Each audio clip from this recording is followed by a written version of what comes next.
And we welcome those of you who watched Arkansas take care of Missouri State in game number 1 in Fayetteville. Tom Hart alongside Gabe Gross. Game 1 in the Gainesville Super Regional as old rivals collide. Florida State and Florida meeting for the 4th time this season and the 234th time overall. A good look at the run on Logan Shore's fastball. Just misses the inside corner with it. Josh Delph led off this game with a 9-pitch at bat and a clean single. Now John Sansone yanks one down the line, but that is out of play and onto the plaza. 2 balls and 2 strikes to Sansone. 2 red-hot teams. Florida State has won 7 in a row. They claim the ACC championship. Florida has won 7 straight. The Gators won the SEC tournament, and both of them swept through their regionals. Logan Shore is the Florida ace. He's already thrown 15 pitches here in the first. And a fastball over the outside corner. His first punch out, 1 down. Doesn't get as much run to that side as glove side, but he does get a little. This ball's going to start off the plate and then run back to the corner. That is perfection. The hitter gives up on it, comes out of the pitcher's hand. He thinks it's out right at the last 5 or 10 feet. It runs back to the corner. That is perfection from Logan Shore. Now he faces a man with the most discerning eye in college baseball. DJ Stewart leads the nation in walks. And oh, by the way, he's also hitting .322 with 13 home runs. Last year, the ACC Player of the Year. Delph has 5 stolen bases on the season. They keep a close eye on him.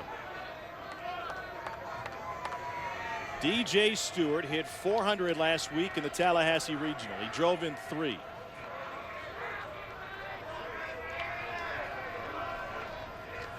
And it is tough to find the strike zone when he gets into that low crouch, but he looks at the first one over the outer third. 0-1.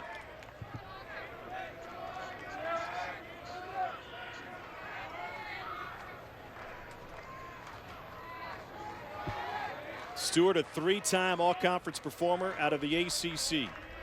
Nation's best 69 walks on the season. And that strike zone just shrinks when he gets into his crouch, but he's aggressive here early, 0-2. Pretty good pitch. Fastball on the corner, strike 1, and then pulls the string on the changeup and got Stewart out in front. Logan Shore, as a lot of sinker ball pitchers do, he throws a lot of sinkers. He likes the run. He likes the downward movement on his ball. So hitters kind of get locked in to seeing the fastball.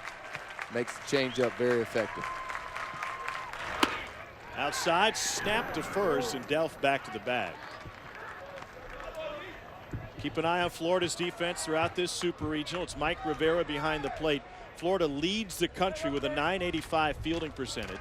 They've only committed 35 errors all season. And if they keep putting up the same numbers, they'll set an NCAA record for fielding percentage. The shortstop Richie Martin is a superstar and a first-round pick next week likely. 2-2. They've turned 44 double plays on the season, and look at this. The Dons of San Francisco set the record in 2011. We're going decimal places to try to figure this one out. 98535.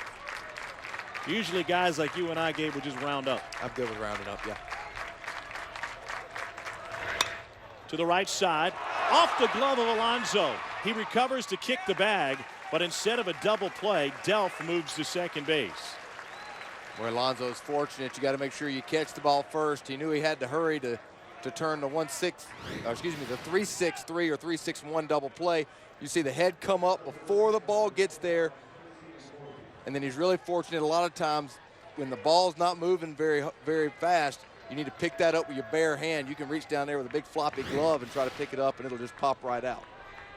So instead of an inning-ending double play, Alonso had a broken nose earlier in the season, misses the opportunity. Delph in scoring position, and Quincy Niporti to the plate.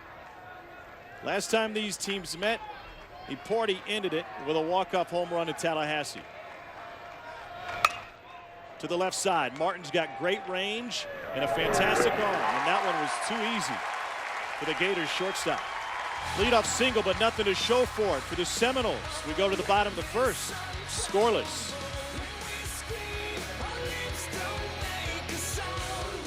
Florida State and Florida scoreless as we move to the home half of the first here at McKeithen Stadium in Gainesville.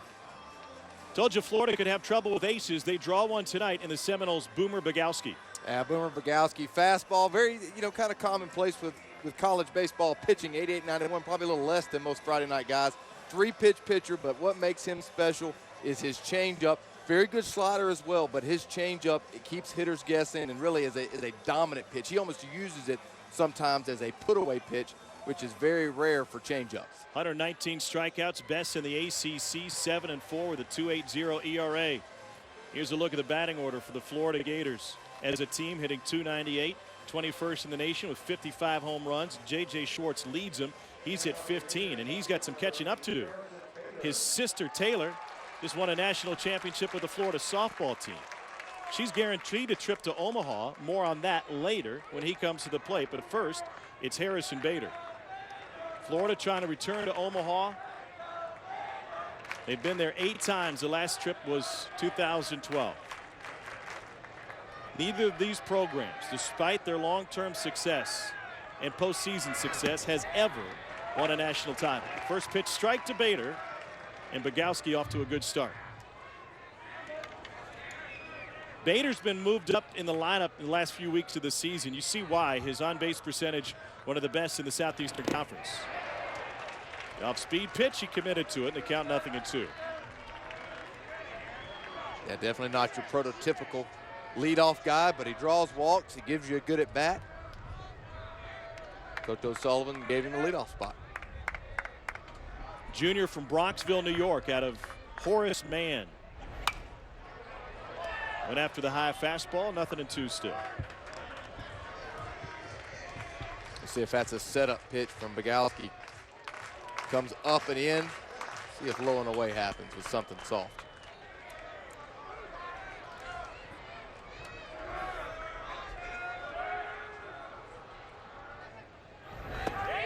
Did he? He did not, says Tony Walsh down the first base line. Boy, pretty good pitch, and that's exactly what he was trying to do. Fastball up and in, trying to speed Bader up, and then the changeup away, and wow, that is that's really, really a close call. Bader riding a 5-game hit streak. Chops that one into the turf. Bogowski with bare hand, and the one-hopper gets away from Deporte. Karam's off the wall. Headed to second is Bader. And Florida catches a break. That was like a swinging bunt. Boy, it was. It was a really nicely placed swinging bunt. And Harrison Bader, maybe not the fastest guy in the world, but he does run well. Bogowski knows he's got to get rid of it and just throws the worst kind of hop, which is kind of an in-between hop. Not a long one, not a short one. Tough to pick up, and Deporte can't do it. So a hit and an error puts Bader into scoring position for Richie Martin.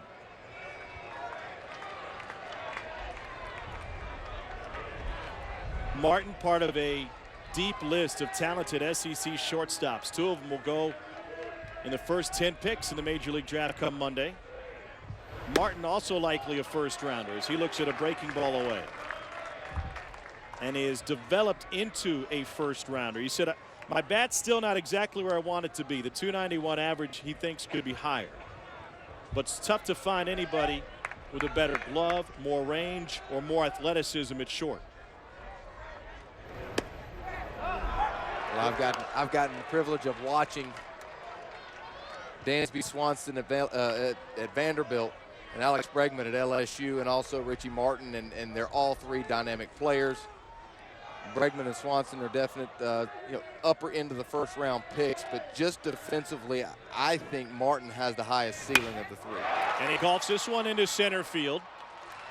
DeLuzio got caught in between and finally caught up to it. 1 down. These teams have met 3 times this season already. March 17th, Florida won 14-8. J.J. Schwartz 2 for 5 in that one. They met in Gainesville, in Jacksonville at the baseball grounds. Florida State won 8-3. And then the Seminoles won the final game in Tallahassee in 12 innings. Billy Strode is one of 2 constant relievers we'll see for Florida State. Their closer went 4 innings in that midweek game. So if you're not familiar with college baseball, you say, well, they've already met 3 times. Same teams, right? Yes, with one major exception. For midweek games, you don't see aces. You don't see frontline pitchers. And that's what we'll have not only tonight, but once again tomorrow night in all 3 games if we go to 3 in the series. Absolutely. The weekend rotation in college baseball, I mean, guys may come in and out of it, but those are usually your 3 best pitchers. Whoever you're throwing Tuesday and Wednesday is usually your 4th or 5th in line. Switch hitter Buddy Reed at the plate. Got great speed, great defensive center fielder.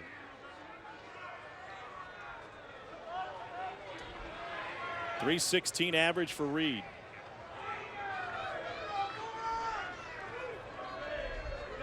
Reed's riding an 8-game hit streak. He's doubled in 4 straight games. And he laces this one to left field. Bader will stop at third. Gators in business with runners in the corners here in the first. Well, one of the things you want to do when a guy's got great off speed, and especially a changeup with a lefty, is you've got to see the ball deep and take the fastball the other way. Let you stay late, see the ball deep, and that way you're still got a chance on the changeup. If you're out in front really hooking fastballs, boy, you're really going to have trouble with the changeup. Beautiful approach from Buddy Reed, seeing the fastball deep and just shooting it the other way. So with 2 on, this is senior Josh Tobias out of Greensboro, North Carolina.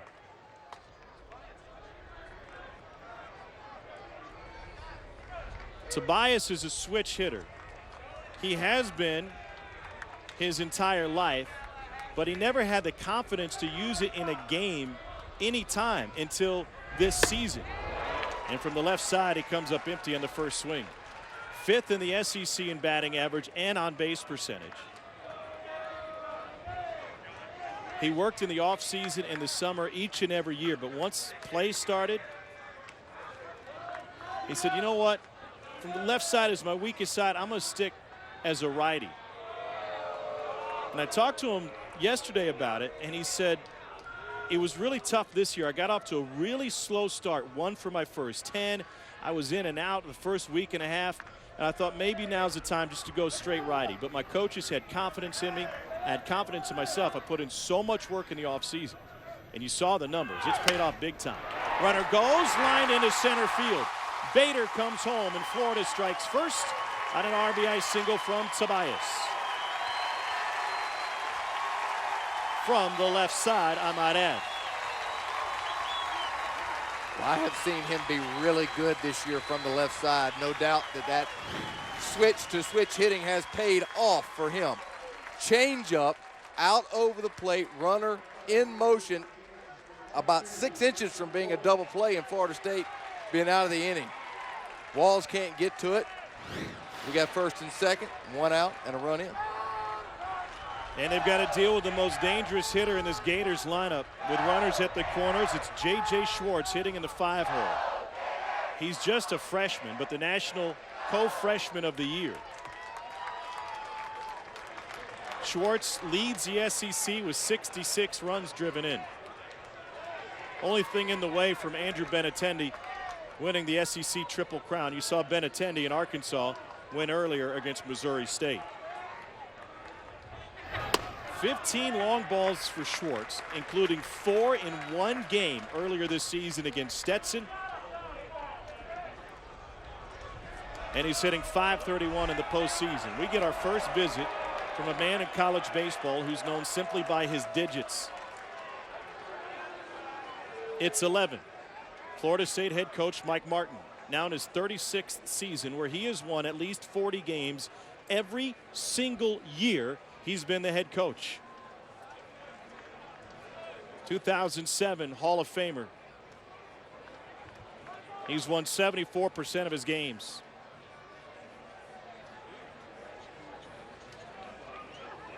"21 times Florida State has been to Omaha.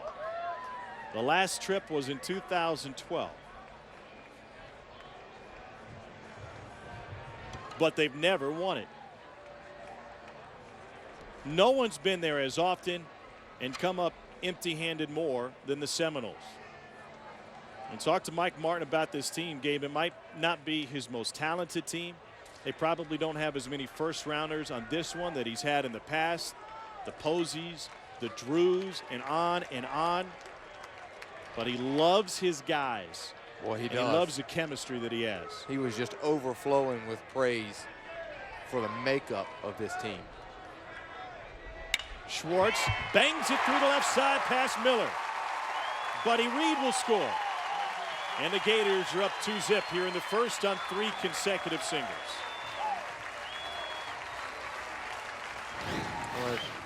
Schwartz, watch where the location of this pitch is. A breaking ball that just stays up through the middle of the plate. Schwartz has a great setup and swing. Very simple. Keeps the barrel in the zone a long time. 6th batter of this first inning is Peter Alonso. You saw the numbers when the Gators score first, let alone when they score in the first inning. 21-1 this season. Alonso wears the face mask both at the plate and in the field. And he looks at a fastball low and in. Broke his nose May 5th in the batting cage before the game against South Florida.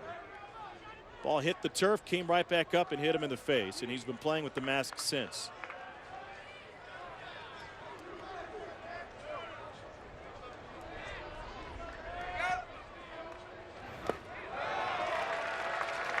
Alonso's been injury prone this season, just a bad luck year. He missed the first 30 games of the year with a foot injury. Came back with a pair of hits in his first game back. April 3rd at Missouri. SEC All-Tournament team, he hit .462 in Hoover.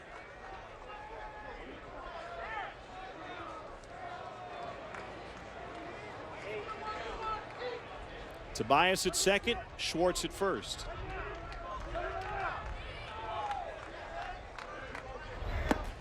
And Bogowski misses with the breaking ball.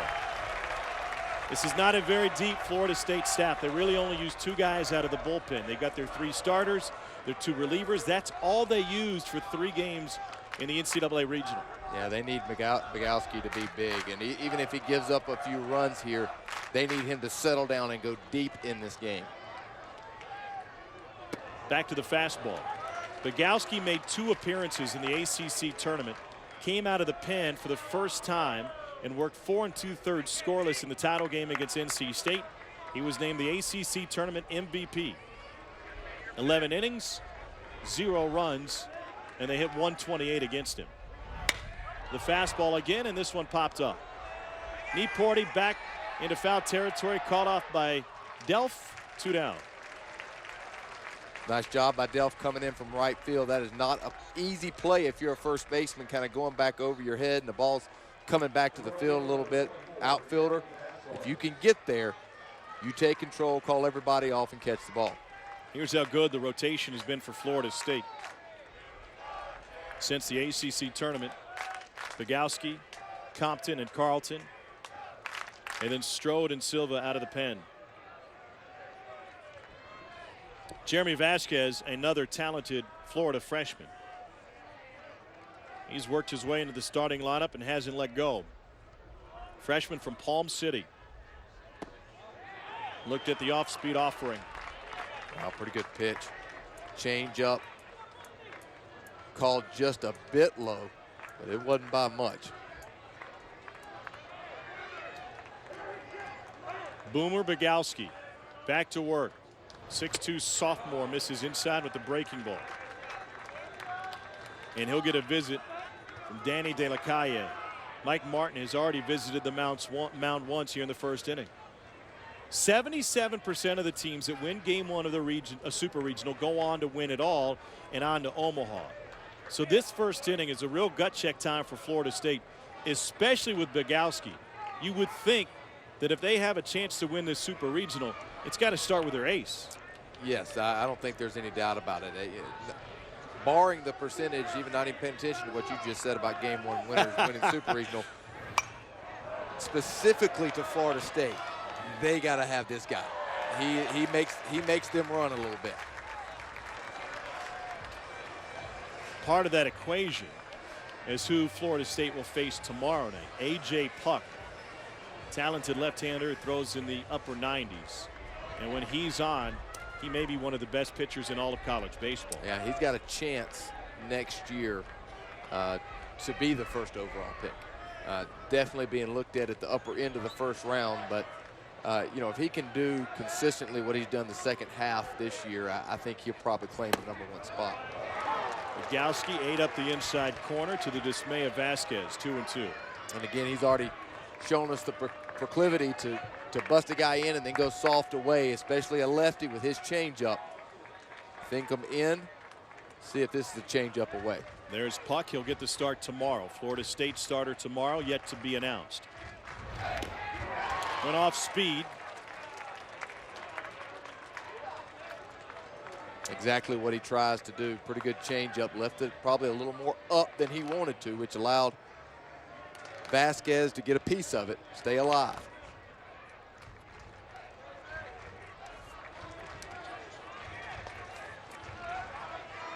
So after the foul tip, what does he go to here? We'll find out. Another one. Florida's facing Bogowski for the first time, but they have a pretty good scouting report on him. They expect more off-speed stuff, the changeup and the breaking ball. They expect to see more of that than the fastball. And they're acting like they've studied their scouting report.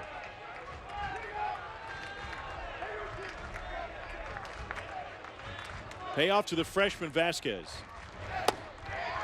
Missed low and in, and the bases are loaded in the first. Home plate umpire Travis Katzenmeyer not giving anything down right now. You see probably a good call right below the knees, but boy, that is a close pitch to take. 3-2. So the bases are juiced for freshman Mike Rivera. Rivera batting in the 8-hole. He's got a .266 average on the season. This week named a Louisville Slugger freshman All-American.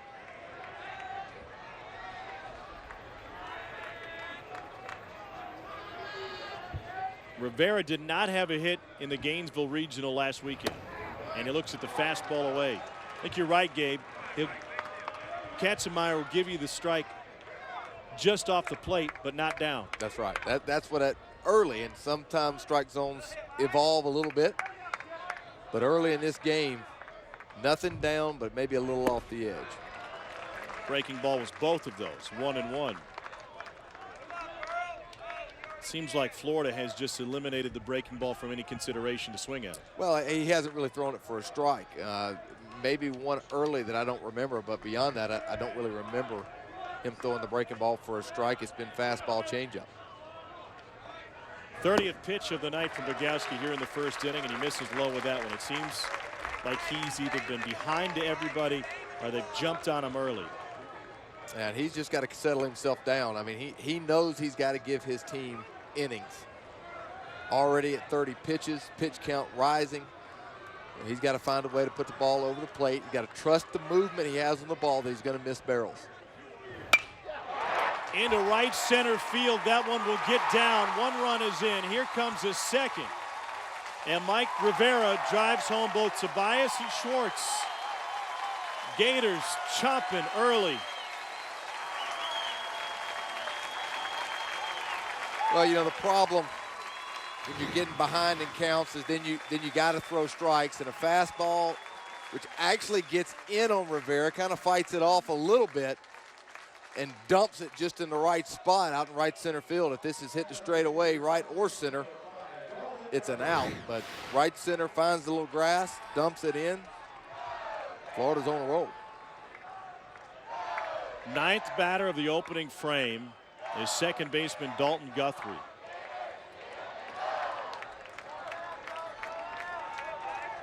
Guthrie's been bothered by a wrist injury, and as a result his numbers have dipped and he's been dropped to the 9-hole. He's only 2 for 11 in the NCAA tournament, but based on his season numbers, named a Louisville Slugger freshman All-American, .290 average. Both of his home runs came in the same game, a midweek game against Stetson. Which was the same game that Schwartz hit 4. They won 22-2. This ball is blasted to left. DJ Stewart will get underneath it. We go 9 deep in the first inning. Florida pushes 4 across. The Gators with a single and an error after an out. 3 consecutive singles. Reed, Tobias, and Schwartz. And it's Florida off and running. 1 inning into this super regional.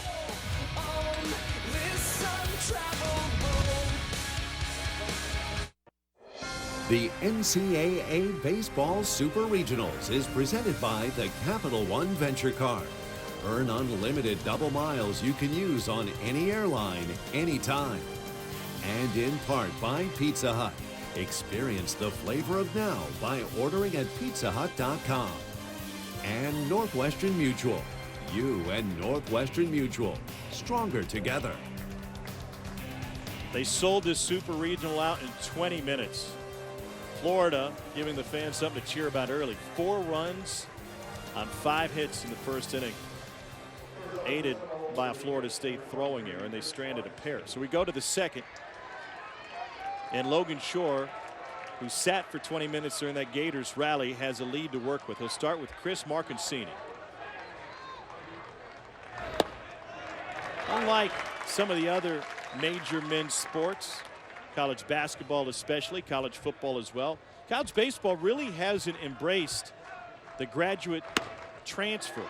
But Marcancini is one of the rare guys who's taken advantage of it. He played at Duke, majored in sociology, got his degree, and now has a year to play for Florida State.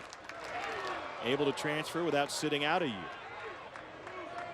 He's from Brentwood, Tennessee.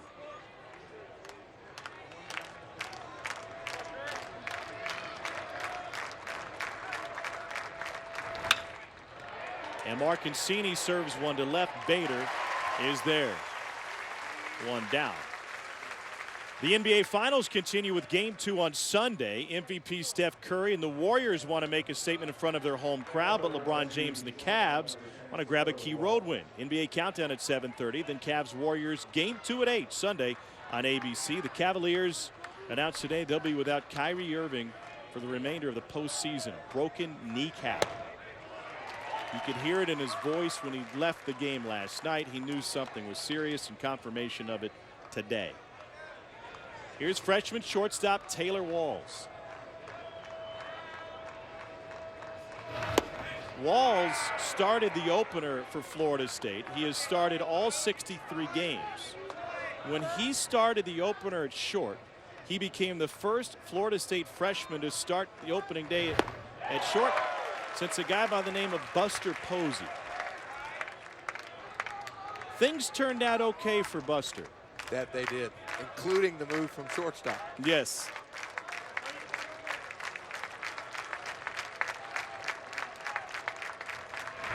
Walls rings one to third. Tobias is reliable as they come.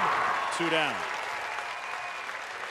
Boy, Logan Shore did a nice job. I think he may have made a little adjustment. Instead of trying to throw the sinker in, I think this was a 4-seam fastball. Not much movement, not much run. It stays in. You see it ties Walls up.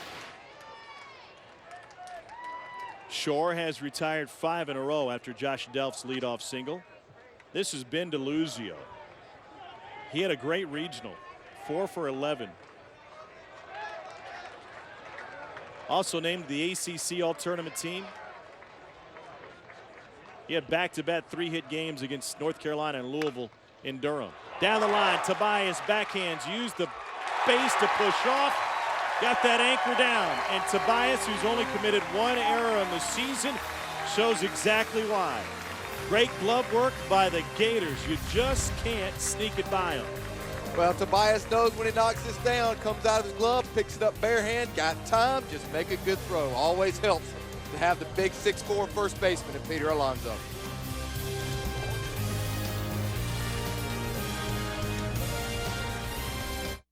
Boomer Bogowski ready to go back to work. Gators lead this one 4-0. We talked about their defense. It is impenetrable.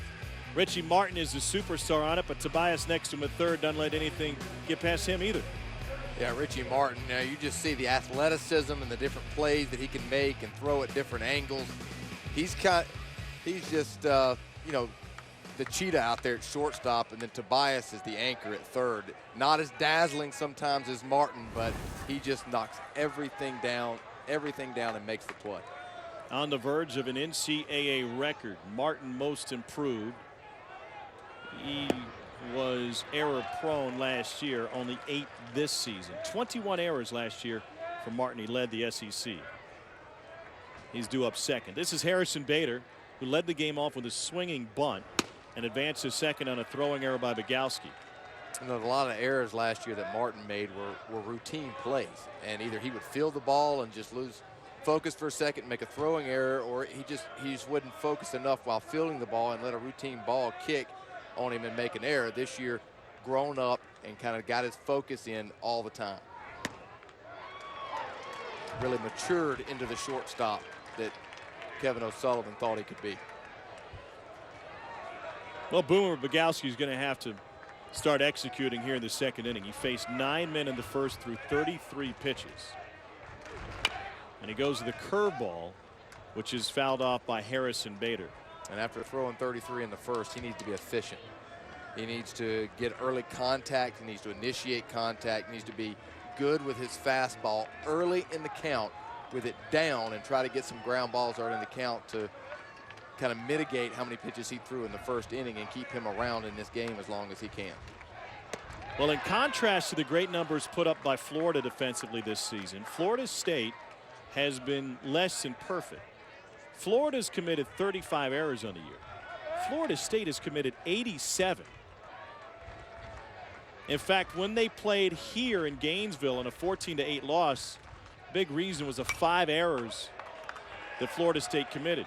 Mike Martin yesterday talked about it. He said, well, we started 3 freshmen. I like to think that we're more grown up now than we were then, but credit Florida for taking advantage of our mistakes. They're a team that you can't give extra chances to. That's what Bader and company were able to accomplish in the first. The shortstop Walls has committed 19 errors. Well hit to right field. The ball can carry that direction, but not tonight. And Delph puts it away. 1 down. And we dealt with it in a regional in College Station last weekend, where the sky around this time of night, it's not quite there yet, but over the next 5 or 10 minutes, it's going to be very difficult for outfielders and infielders to see fly balls that are hit well above the lights. You don't see it often, but every once in a while, you just see one go up and nobody's got a clue where it is till it hits the ground. Here's Richie Martin, lined out to center field in the first inning. Martin, Alonso, and Guthrie were the only 3 Gators who didn't reach base in the first.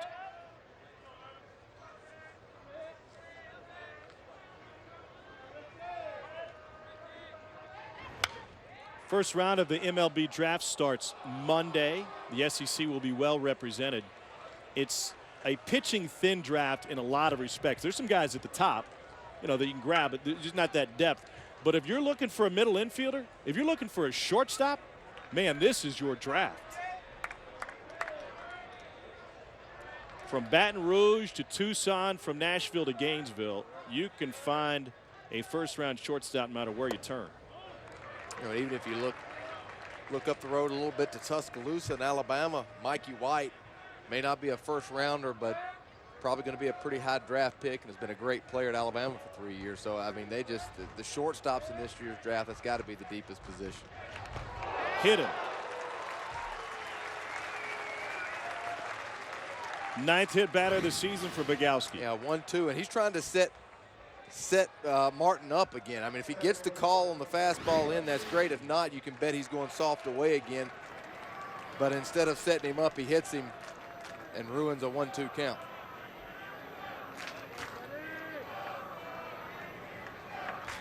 Tough to double up Buddy Reed. He's got great speed. And he comes to the plate with Martin at first. Florida State has turned 52 double plays this year.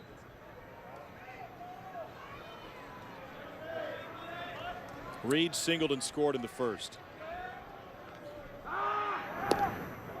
One thing to keep an eye on, too, with a pitcher like Bogowski, who likes to throw a lot of off-speed pitches, Gives teams an opportunity sometimes to be aggressive trying to steal bases. Pitch takes a little bit longer to get there and gives you an extra tenth or so to steal a base.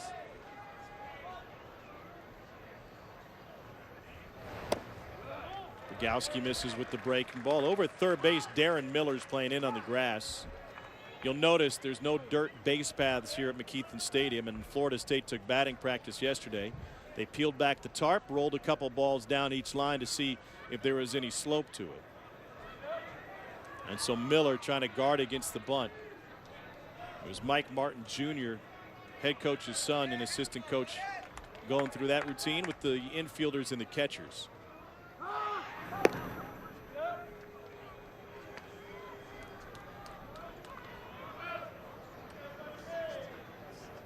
Richie Martin at first base, 20 stolen bases on the year, so you know it's on his mind as well.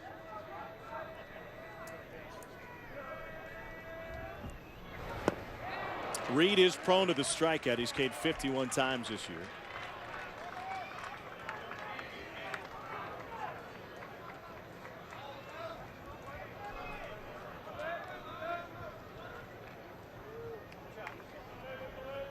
Well, you can't stress enough how important it is for Florida State to get a quality start out of Bogowski, or at least a deep start out of him, if that ship has sailed. Chopped off the plate. Bogowski looks to second, goes there. They get the out. A little late to get it to first, but that was a bang play, and Taylor Walls took the throw right before Richie Martin came up to him. Yeah, not going to get Buddy Reed, who runs really well at first base. But a nice play, get the lead runner. 2 outs, not as easy as it seems sometimes stepping up the mound, but throws a strike to second base, and Walls kind of acts the first baseman out there.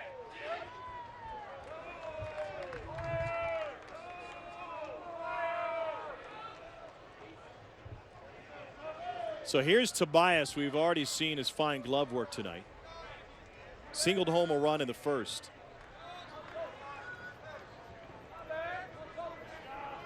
He's hit safely in 7 of his last 8. As a lefty, given Bogowski's stuff and his reliance on the changeup and the breaking ball, does Josh Tobias match up better from the left side against him in that regard? You know, I don't know. If a guy was a fastball breaking ball guy to righties and then fastball changeup to lefties and his changeup was dominant, I would say it might be a coin flip, maybe even bat righty against him. But he uses his changeup really equally to lefties and righties, and you're going to have to deal with it, whether on which side of the plate you're on. There it is, 2-0.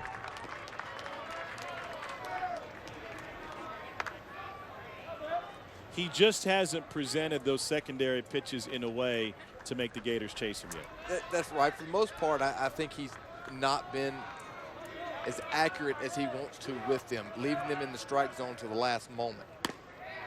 And that's his 50th pitch of the game. We're in the second. When you're throwing the changeup, you want to make that look like a strike for as long as possible, and then the last little bit of it, let it die and tail off the plate and get guys to chase it. And I think he's missed bigger than he has wanted to. And at the same time, I mean, I'll give Florida hitters a lot of credit. They've done a really nice job of laying off some of the good ones he has thrown. Buddy Reed swung through a changeup the last at bats, one of the first times I've seen them look really fooled by it. Runner goes, swing and a miss, throw to second, comes in on a hop. Whoa, Walls thought he got him. He certainly picked up the baseball and tried to sell the tag. Stolen base for Buddy Reed, his 18th in 25 attempts. Yeah, Buddy Reed, you see the jump. Pretty good jump. The changeup, I said swinging through. Tobias swings through that changeup. The pick. Oh, may got him.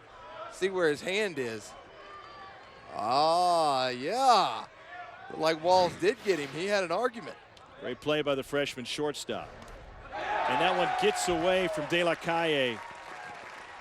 So after the stolen base, it was a missed call at second. Now Buddy Reed advances on the wild pitch.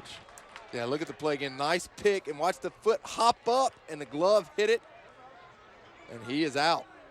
But you know what? Tony Walsh at second base. Tony Walsh wasn't able to see it. Bang, bang play, and he's looking at the bag too. That's a very difficult thing to see the tag, 3 or 4 feet, or actually 6 feet behind the bag while you're trying to look for the arm reach the bag. Tobias can't find the breaking ball. That will end the inning and the threat, but still the pitch count up for Boomer Bogowski, and Florida State still hasn't shown anything at the plate.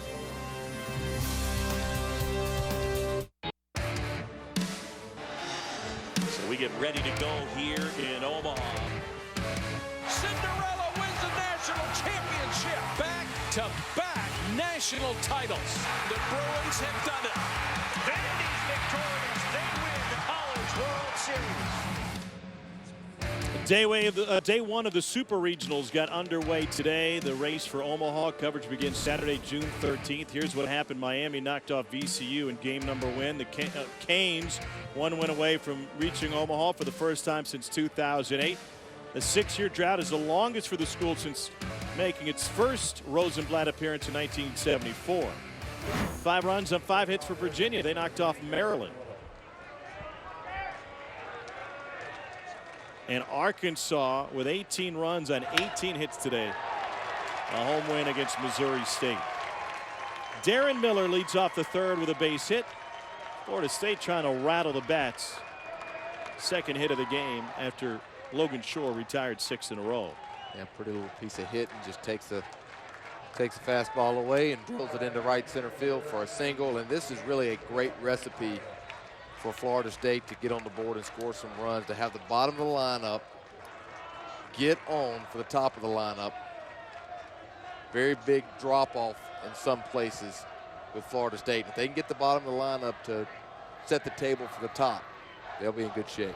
Catcher Danny De La Calle fouls off the first offering.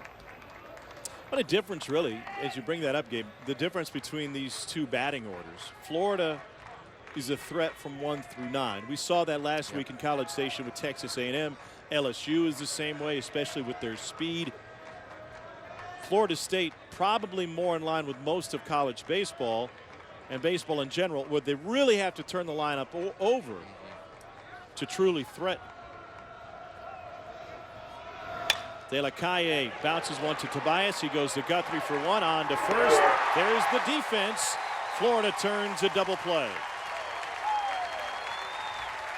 Well, it's just solid. They just don't beat themselves. And in college baseball, when you don't give extra outs, you're going to have a chance to be really, really good. And not only do they not give extra outs, but they take them any chance they get. Tobias does a nice job turning the double play.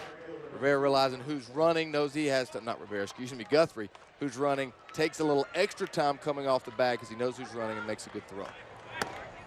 Back to the top of the order now, and Josh Delph. Delph worked a 9-pitch at bat his first time up and singled up the middle.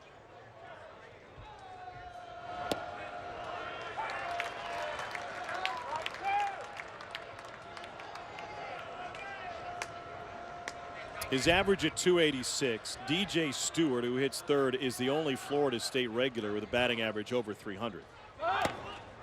Sharp contrast to Florida's batting order, which has Reed, Tobias, Schwartz, Vasquez, all over 300. And all threats to put it over the fence. 259 team average for Florida State. They lead the nation in walks and 4th in the country in hit by pitches with 92 of them. 2-2.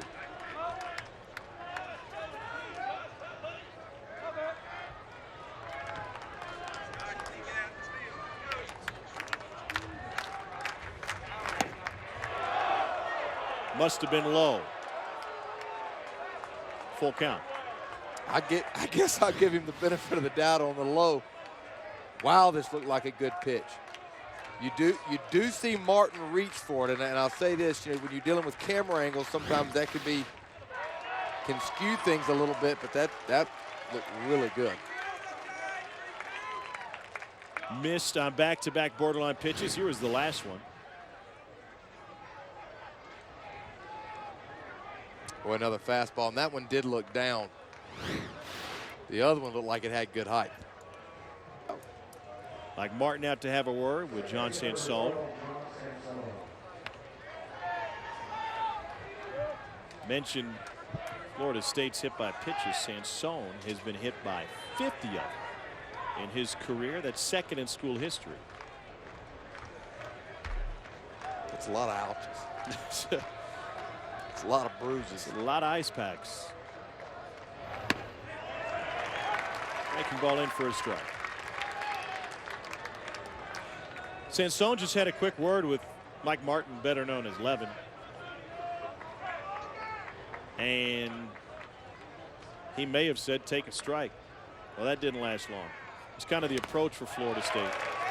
Try to get guys to work, try to get them deep into their pitch counts. Yep. That script has been flipped on them tonight. Well, it has. Florida's really deep right now in Migalski's pitch count. Logan Shore had a little bit of a high pitch count first inning, but the second inning was so quick it got him back on track. Only a 9-pitch second for Shore. Fastball just off the plate. So that strike zone, as you talked about, Gabe. Yeah, it is really tight right now. That ball, I'll give it to him on that one as well. That did look like it was an inch or two off the plate, but it was not off much. But it's evolving as the night has gone on. First inning, that looked like a strike. Swing and a miss to finish off the Seminoles in the third inning. When we come back to Gainesville, one of the best power hitters in college baseball, just a freshman, J.J. Schwartz will lead it off.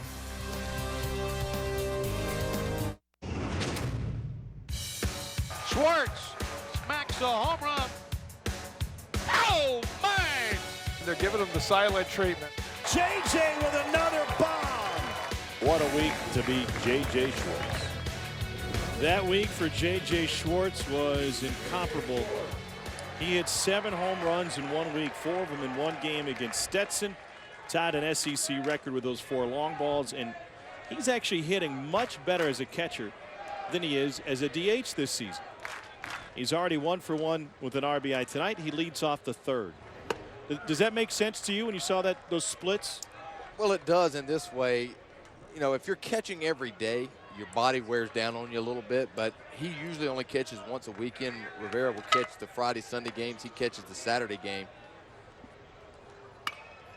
And because of that, his body's not really wearing down, but he is engaged in the game. And I'm sure his whole career, he's always played catcher and hit at the same time. He's never been a DH, and sometimes that is a learned thing to do, how to stay engaged in the game as a DH.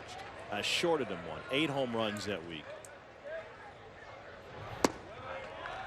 Talking with Kevin O'Sullivan about J.J. Schwartz and the evolution of his freshman season. He said, listen, it didn't surprise us that he was going to hit. But we knew he was going to hit. He comes from a family. Dad played in the big leagues. His sisters won 2 national championships on the softball team. The Schwartz family can swing it a little bit. He said he only had 1 real lull during the season, and I had to pull him aside and say, listen, get back on the fastball. Get back on the fastball and hit mistakes. And remember, that's what he told us after the South Carolina series. He said, I just wait for mistakes and I make sure I pound them. And boy, can he. Boy, it was such a simple statement, but it was brilliant all at the same time. And you know what? If they make a good pitch, I'll let them have it. But when they make a mistake, that one's mine. And boy, has he made a pretty good freshman year out of hitting mistakes. Kevin O'Sullivan's got 3 freshman All-Americans, and he disappears into the dugout. And he's got a class of talented sophomores as well. He's had 13 freshman All-Americas over the last 8 years since he came here. So they're getting it done in recruiting. There's no doubt about that. Peter Alonso 0 for 1 with a fly out to right field. If you just joined us, he broke his nose in the batting cage before the game against South Florida back in May. So he wears the mask both at the plate and in the field.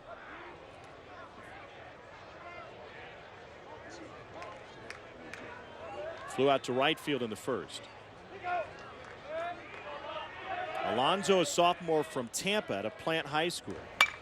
And he yanks this one through the hole on the left side. Schwartz will stop at second. Gators have 2 aboard.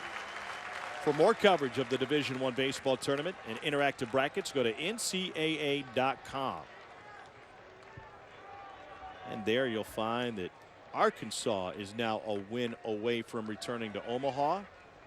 They have the ability to host a national seed, Missouri State, at Baum Stadium. and they pounded out 18 runs on 18 hits today. Is that good? Yeah, it's decent work if you can get it.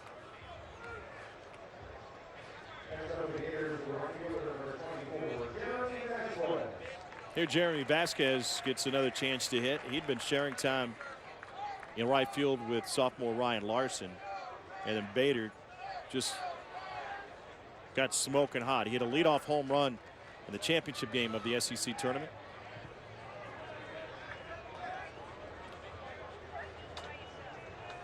Squares early. Corners come in, and that one's off the plate foul.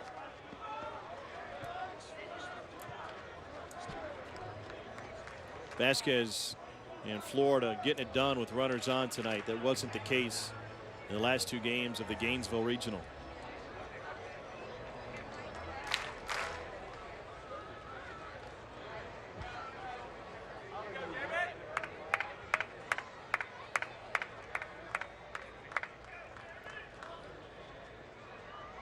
Vasquez has walked his first time up. Pitch was high. The pick off the second. They had him. Boy, did they.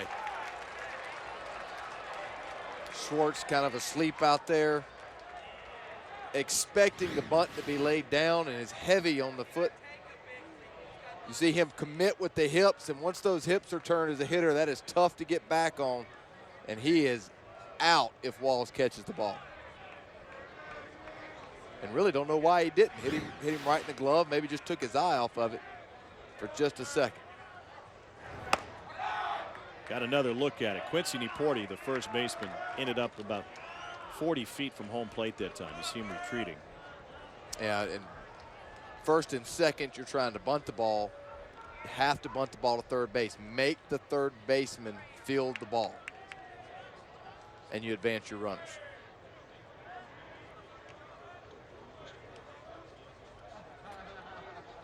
Here comes Niporti again. He's halfway down the line. Well, and you just know, Nip, that Bogowski is just fighting himself right now. I mean, all he's trying to do is throw a ball in there and let Vasquez bunt it. Golden rule in baseball, if the team's going to give you an out, take it. And he just can't find it tonight.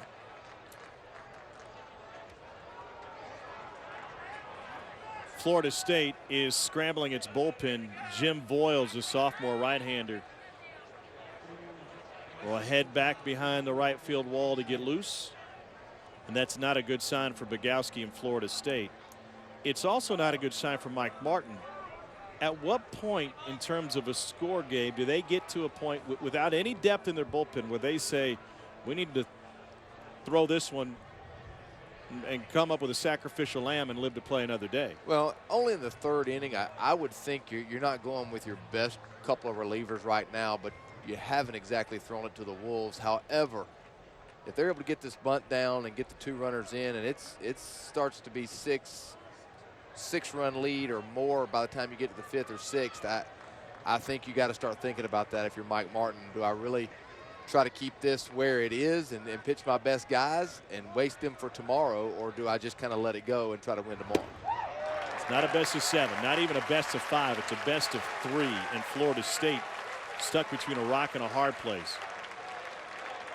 Bases are loaded for the Gators, and they'll send an entire convoy out to the Seminoles bullpen. And as Bogowski gets back on the mound, he can't help but see 5 more guys head back behind the right field wall.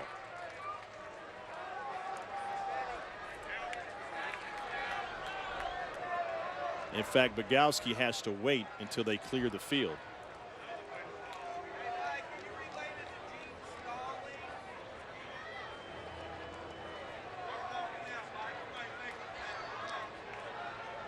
All right, Mike Rivera has got a chance to really open this game up and put Florida State in the position to make the call whether or not they're trying to go after and win this game.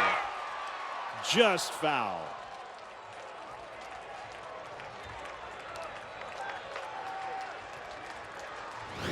Boy, this was close to clearing everybody. Just hooking foul a couple of feet.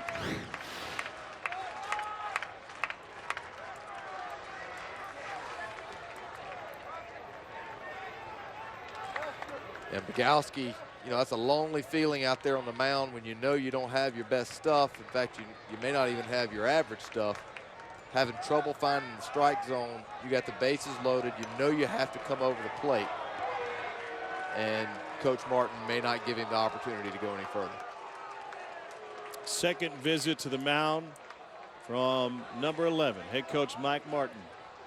And a tough decision here after 66 pitches.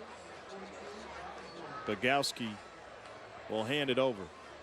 Another thing you might think of as well, he might be able to come back if this series go to 3 games and pitch again, only 66 pitches. That would be a decision 11 would have to make. He did it on short rest in the ACC tournament, but that was after a win. They go to Voiles. He enters with the bases loaded and nobody out in the third.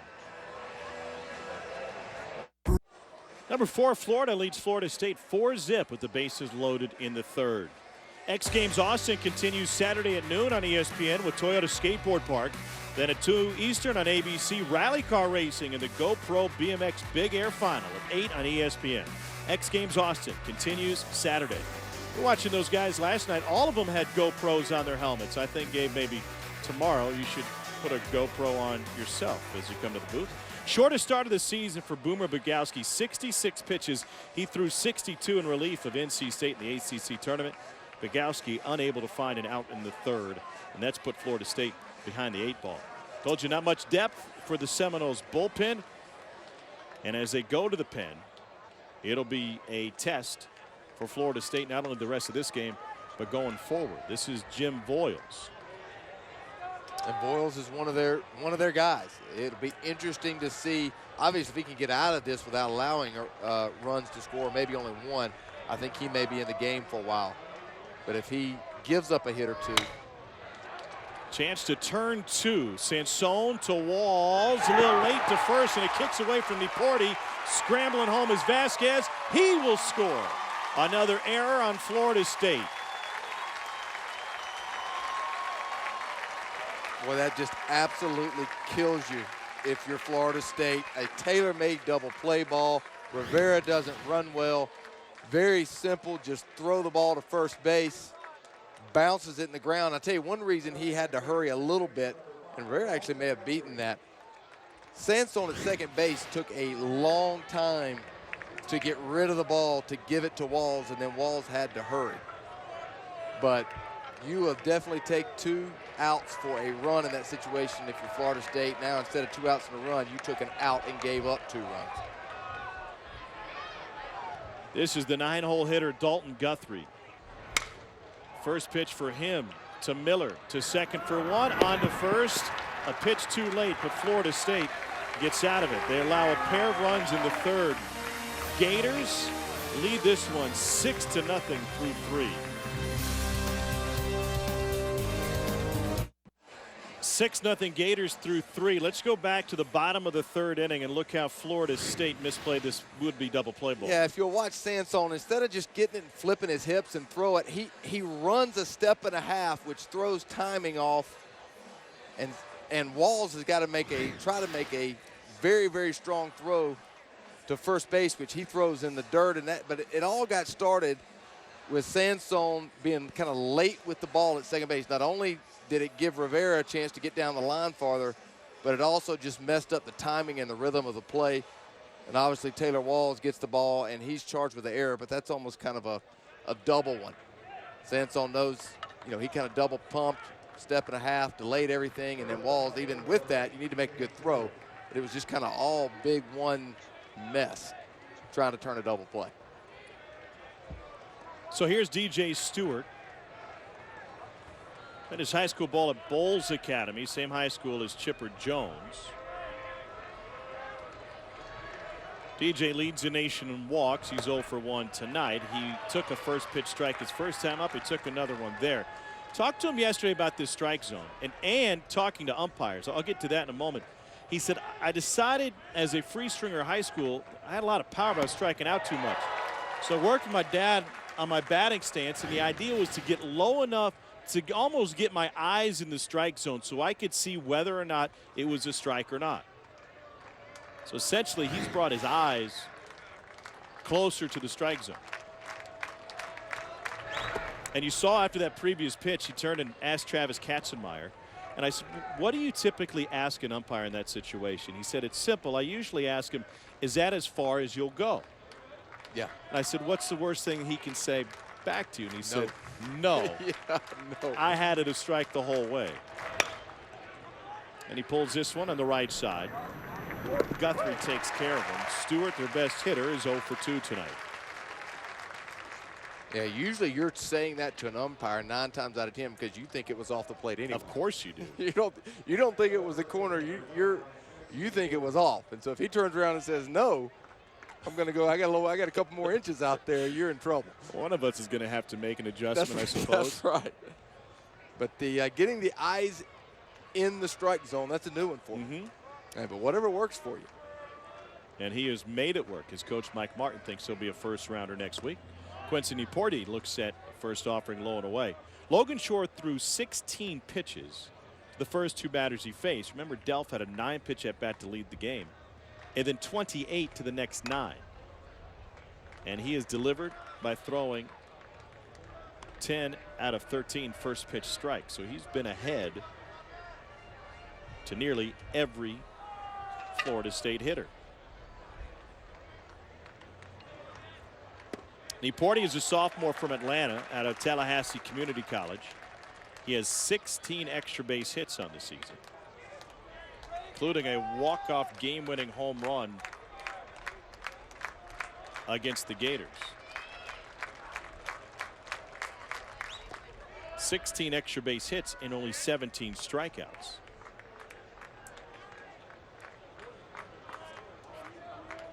That walk-off home run against Florida came in the bottom of the 12th back on April 14th.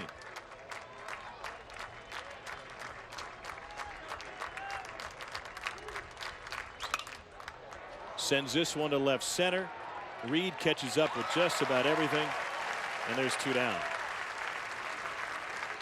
You know, the biggest problem facing Florida State right now, not only are they down by 6 runs, but you know, Logan Shore seems to have really settled in. As you mentioned, 16 pitches to the first 2 batters, but since then has just been in command of his stuff. And Florida has such a good quality bullpen. As we talked about last inning, you wonder, as Mike Martin's thought process is, when do you call off the dog, so to speak, in this game as far as your bullpen is concerned? And just say, you know what, the odds of us coming back in this game are not good enough for me to keep using my best guys. I've got to throw everything I have into tomorrow and winning that game. And I know it's only the 4th inning, but it's 6-0. And when you don't have a deep bullpen, I think you got to start asking those questions. Well, the bullpen has been fantastic for Florida State over the last 5 games and plus tonight. 17 1/3 innings and 0 runs with 19 strikeouts against 6 walks. But those were primarily innings thrown by Billy Strode, their closer, and Dylan Silva, the only 2 relievers they used in the Tallahassee Regional. That's 5 pitchers over 3 games. And again, this is not like a normal series. You know, you say, okay, we just win 1 out of 3. Well, that's just, you know, just not a great weekend. You win 1 out of 3 here, you go home. Yeah. I mean, tomorrow night, you know, it's a, you know, whoever loses this obviously is a must win or their season is over. And so, you know, in these situations, you got to have kind of drastic times call for drastic measures. Moonshot to shallow right. Vasquez is there. And with no win tonight, routine. A 1-2-3 inning work by Logan Shore back to his efficient ways and back to the top of the lineup for the Gators.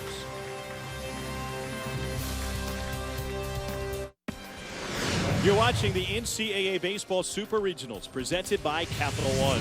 Under the lights at McKeithen Stadium in Gainesville, Florida. It's been all Gators tonight, 6-0 as we move to the bottom of the 4th inning. Missouri State lost game 1 against Arkansas. They have the advantage there. Virginia won game 1 against Maryland. The winner of those supers will meet in Omaha. The winner of this super regional matchup with the winner from Coral Gables. Miami knocked off VCU this afternoon. Jim Voiles only threw a couple of pitches in the 3rd inning. And now he faces the top of the Florida lineup, Bader, Martin, and Reed.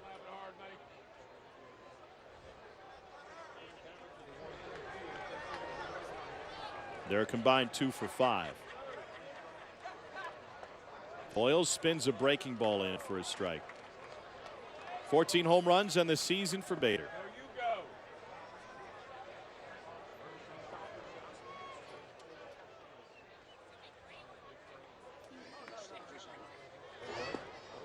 Another curveball from Boyles, sophomore from Atlanta out of Holy Innocents. 21st appearance on the season for Boyles. But Gabe, as you're talking about, yeah, he's one of their guys, but compared to the other two out of the pen, Silva and Strode, he still has the new car smell. Didn't pitch at all in the Tallahassee Regional as Bader goes down on strikes. Well, you're exactly right, and I think that's why he's in the game right now.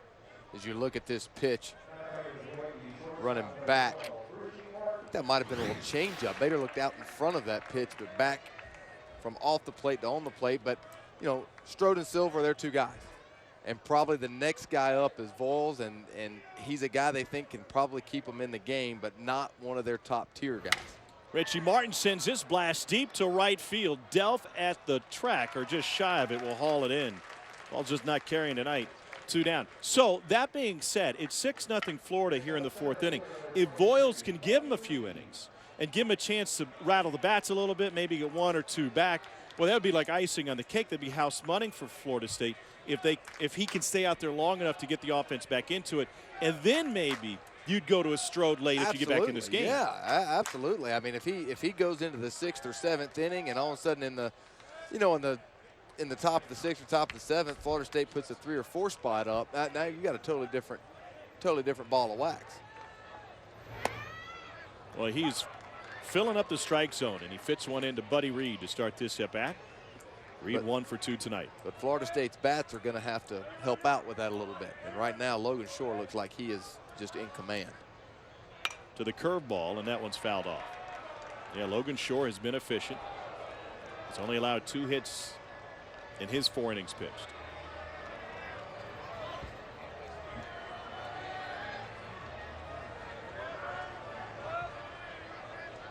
Boyles can give him some innings.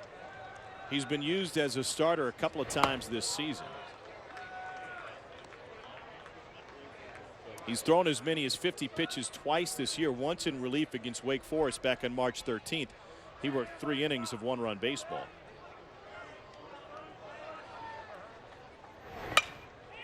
Into left field, charging is Stewart. Got a late jump. They've had a tough time to try and get there anyway, and it's a 2-out single for Reed. Florida just continues to apply pressure, and Buddy Reed reaches with 2 outs. I would be very aware of him trying to steal second base, trying to get to second base early in the count. 18 stolen bases now for Reed. He got one in the 2nd inning. And a bang-bang play that looked like he was tagged on the foot.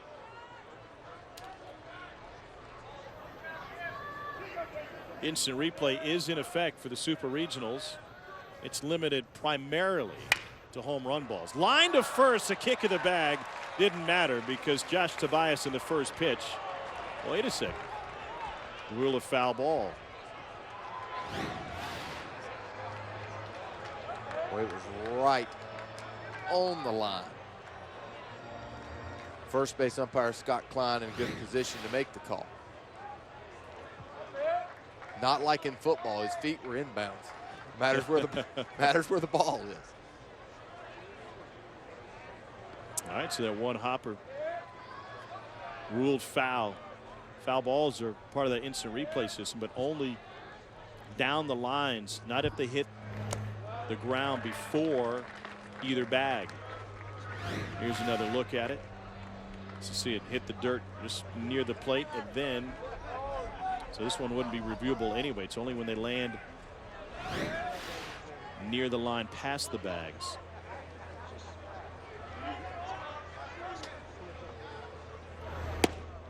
And Tobias looks at a breaking ball, 1-2.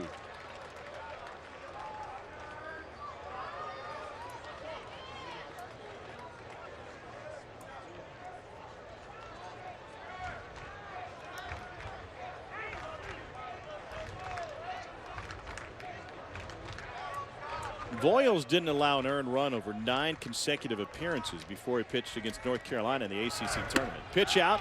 The throw to second is in plenty of time. Wells got the tag on him this time in plain sight. And it caught stealing. Will end the 4th.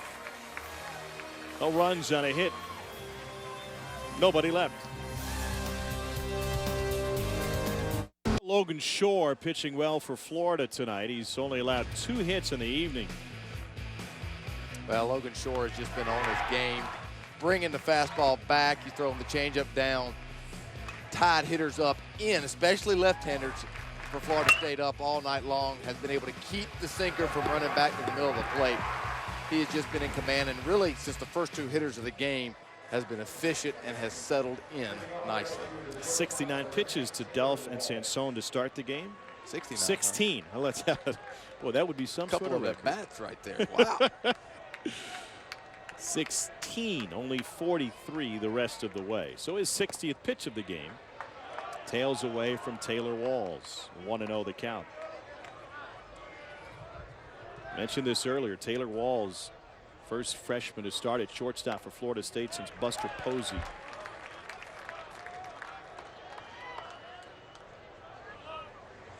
Talking with Mike Martin Jr.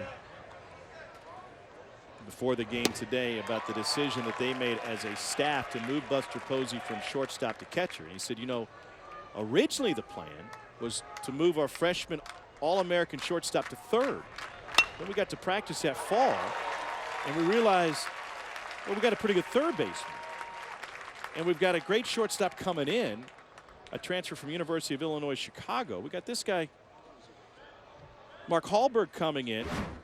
And Posey said, I love Hallberg. I played him at the Cape. He can get it done. Posey gets moved behind the plate. Well, he's been okay since then. He was the 5th overall pick in the 2008 draft 3 times. He's won a World Series with the Giants. 3 was times. the MVP. 3 of them. Yeah, 3 of them. 3 in 5 Fingers years. are getting heavy with rings at this point. Mike Martin Jr. goes by Meat, and Meat was saying that, you know, we're talking about where to go and how we'd like to move him off short since his former teammate was coming here to play short. Third really wasn't a fantastic option. We had Jason Stidham there. He would be an All-American at third. I said, you know, maybe we put you behind the plate. And Buster goes, man, that's a great idea. We could use some help back there. How tough is it? And he said, well, it ain't hard. If you're tough enough and you're smart enough, you can figure it out. The one thing Buster had a hard time figuring out, though, Mike was telling me, is he didn't know how to put the equipment on. He said once we got the equipment on him and the shin guards on, smooth sailing from there as DeLuzio fits one down the line. Heads to second, and he is in there safe with a 1-out double. He said Buster Posey didn't know where the straps went. He had the right shin guard on the left side, the left shin guard on the right side. Once we got him strapped in, oh, smooth sailing from there. Well, you learn something new all the time about your All-Star World Series catcher from the Giants. Went to the position in college and didn't know how to put his equipment on. Well, he was also the closer. 10 saves without a blown save. With a fastball in the low 90s. And played every position in a game at one point in time. The Jose Oquendo of college baseball. Here's Darren Miller. Miller looks at a low fastball, 1-0. I mean, that is really amazing to take a guy, introduce him to a position for the first time the fall of his sophomore year of college. He ends up being the 5th overall pick and taking home 3 World Series rings. You serious? And he's a young man. Yeah, he's still got a lot of baseball ahead of him. He's got a lot of baseball left. Miller batting in the 8-hole has one of the 3 hits for Florida State tonight. Freshman from Key West. They're looking for some production from third. Dylan Busby had been there, and Busby's put up great numbers against Florida. 500 against the Gators this year with a pair of home runs. But his production has really fallen off over the last few weeks. And so Miller got the opportunity. Started at second base against College of Charleston each of their 2 games in the Gainesville Regional. Flinched at 90, 2-2.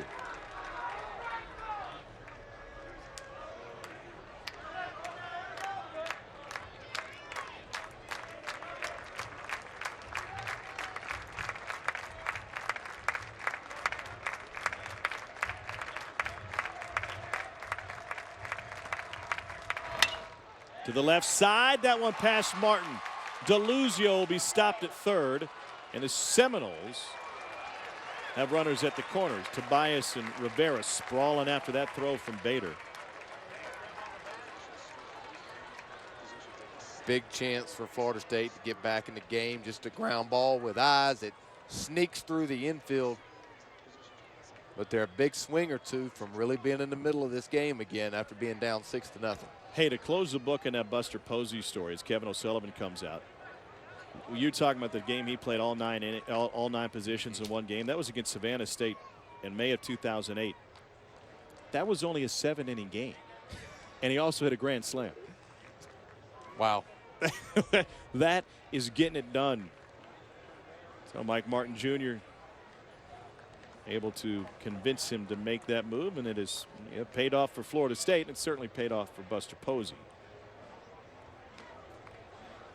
They had Mark Hallberg at shortstop, the transfer from Illinois Chicago in 07. Then in 2008, Tony Delmonico Jr. came in. Made it to Omaha with that lineup. 2 on and 1 out, and Danny De La Calle, the Florida State catcher, to the plate. He bounced into a 5-4-3 double play last time up.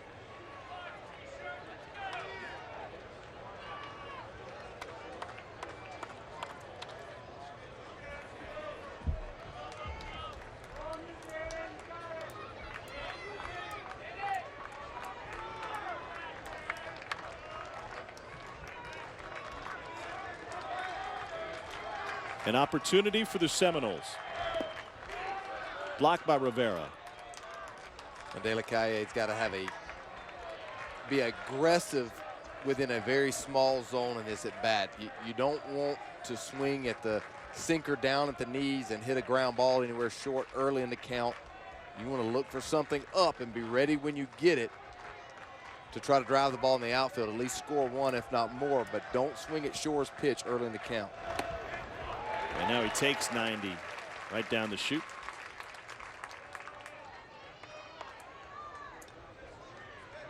That actually probably was a pretty good pitch to hit. That ball wasn't just above the knees. That's out over the plate. That's a pretty good one. Come on, man. You're a first rounder.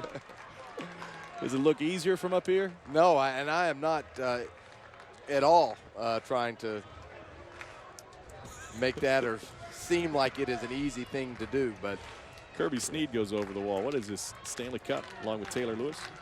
Yeah, but you know, being an aggressive, like I said, in your zone, which is out, at least for me most of the time, out over the plate, a little bit above the knees. That's the pitch most hitters want to hit. See if he gets another one like that. He did, but he changed speeds on him.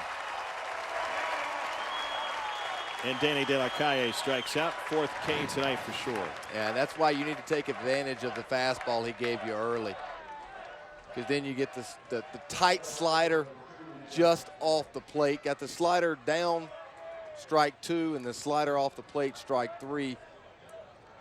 And the 1-0 pitch, the fastball runs back over the outer third of the plate just above the knees, was the pitch he needed to make his hay on in that at bat.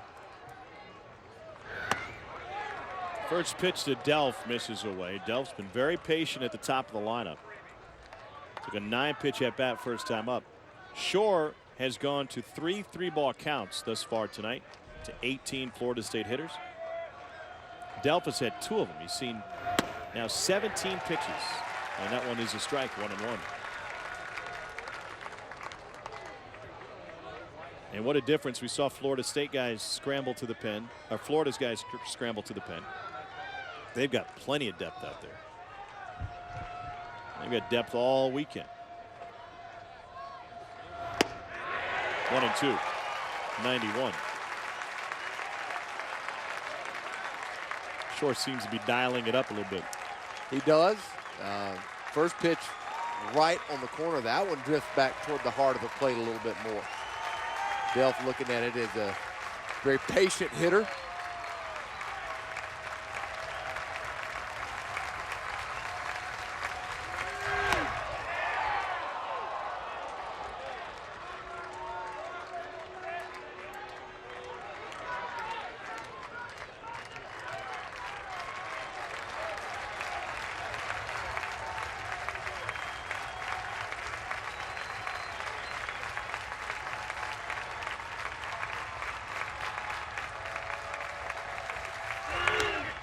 fouled it off.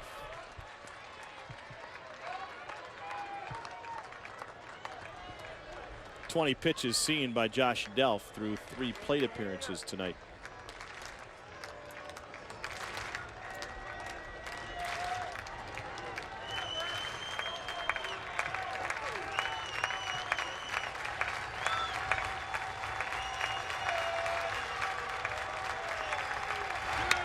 And he laces it to Tobias. That'll close the frame. Florida State that close from a breakout inning. The Logan Shore gets out of the jam, and now the meat of the Gators lineup coming up. Tobias, Schwartz, and Alonso.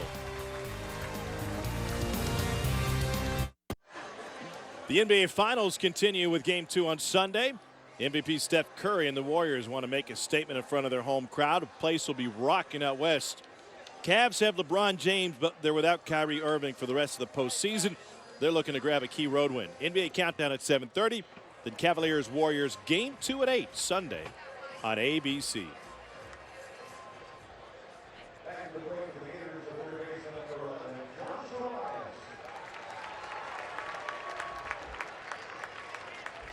Here's Josh Tobias to lead off the 5th. He was at the plate when the 4th ended on a caught stealing. You know, I don't think we can overstate, especially in the college game, just what an advantage it is to have a defense as good as Florida's. You know, I think you said it perfectly early in the game. You're not going to catch a break against them. They're not going to beat themselves. They don't make mistakes. And that last half inning, a great example. You're starting to put something together, get on a line drive to third. Josh Tobias has committed 5 errors over the last 2 seasons. He's not going to misplay that ball. No, he's not. And, you know, one of the biggest things I found in my playing career that was a key to success on the good teams I played on, and we've seen this misplay tonight, when we had the chance to turn double plays, we turned them. Getting 2 outs and 1 swing of the bat is a huge deal. And when you have the opportunity to do it, you've got to take advantage of it. We've seen tonight Florida do it very nicely, and we've seen Florida State mess it up, and that's a big key to where we are right now. Tobias takes so much pride in his defense. He said, you know, 4 errors last year, that was way too many. And one of the specific drills he works on for his soft hands is to have a guy hit fungos to him, not at 90 feet or 105 feet, but maybe at 20 feet. Yeah. And just hit him directly at me. Let me see if I can get my glove on it and catch it softly. So then I'm able to make those plays in the game. And when it's coming from 95 or 100 feet, it's going to look easy. Yeah, you know what? It just goes to show you nothing. You think these guys out here and they make it look easy and it's just natural. You know what? It comes with a lot of hard work. All these guys. You get to this level because you work your tail off. Sansone on the run. Tobias hustling all the way down the line. 1 down. Another opportunity for J.J. Schwartz. We told you about his big week against both Stetson and South Carolina. That was an SEC record he tied with 4 home runs. Kentucky's Billy Sandry holds the record with him. Sandry hit 4 in a game for the Wildcats in 1982. Sandry would go on to the pros of the White Sox, 23rd round pick later that year, and spent 3 years in the minors. Schwartz belts this one deep to left field. On the run, DeLuzio. It's gone.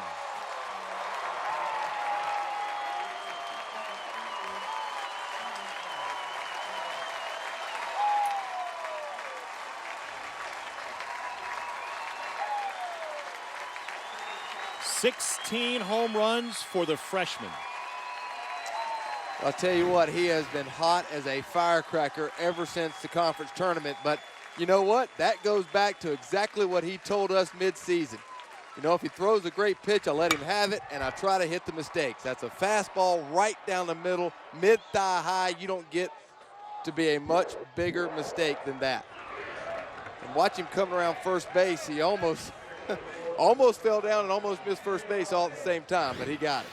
Florida State tried to peel. Mike Martin is coming out of the dugout. He's not happy. And I don't know that he may be unhappy with the way his pitcher executed the appeal. I don't think he stepped off the rubber and now he will. Here's the deal, though. You can only attempt an appeal once. So if you goof it up the first time, it doesn't matter if you try it a second time. They were wrong anyway. Schwartz did kick the corner. Yeah, it looked weird. In real time, I couldn't tell if he hit it or not. Obviously, that replay shows very clearly he did. And Scott Klein, his job to make sure he did, and he says he touched it. So Peter Alonso at the plate now. Frustrating night for the Seminoles bench and their Hall of Fame head coach Mike Martin.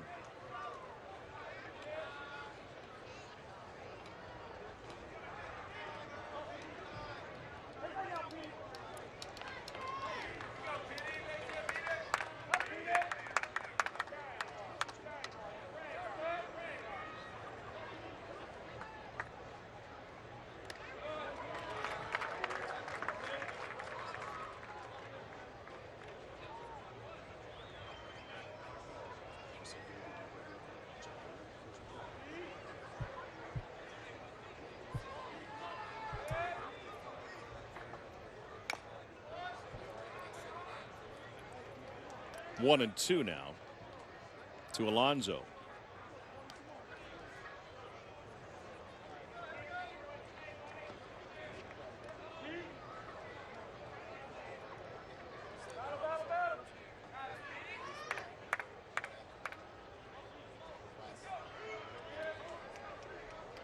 Jim Boyles relieved Boomer Bogowski in the third, and he comes back with the curveball. Well, there was some breaking news in the ACC yesterday. After nearly a quarter century as both an assistant and a head coach at Clemson, Jack Leggett was relieved of his duties by Dan Radakovich, their new director of athletics. And he's got an impressive coaching tree that includes Florida's head coach, Kevin O'Sullivan, who was a catcher there and a longtime assistant, and Tim Corbin. Now, you could argue both O'Sullivan and Corbin are the best college coach in college baseball. I mean, both those guys, with what they've done at Vanderbilt and Florida, are at the very least in the topic of conversation when you list college baseball's best coaches. Speaking of conversation, there was at least one between Mike Martin and Jack Leggett.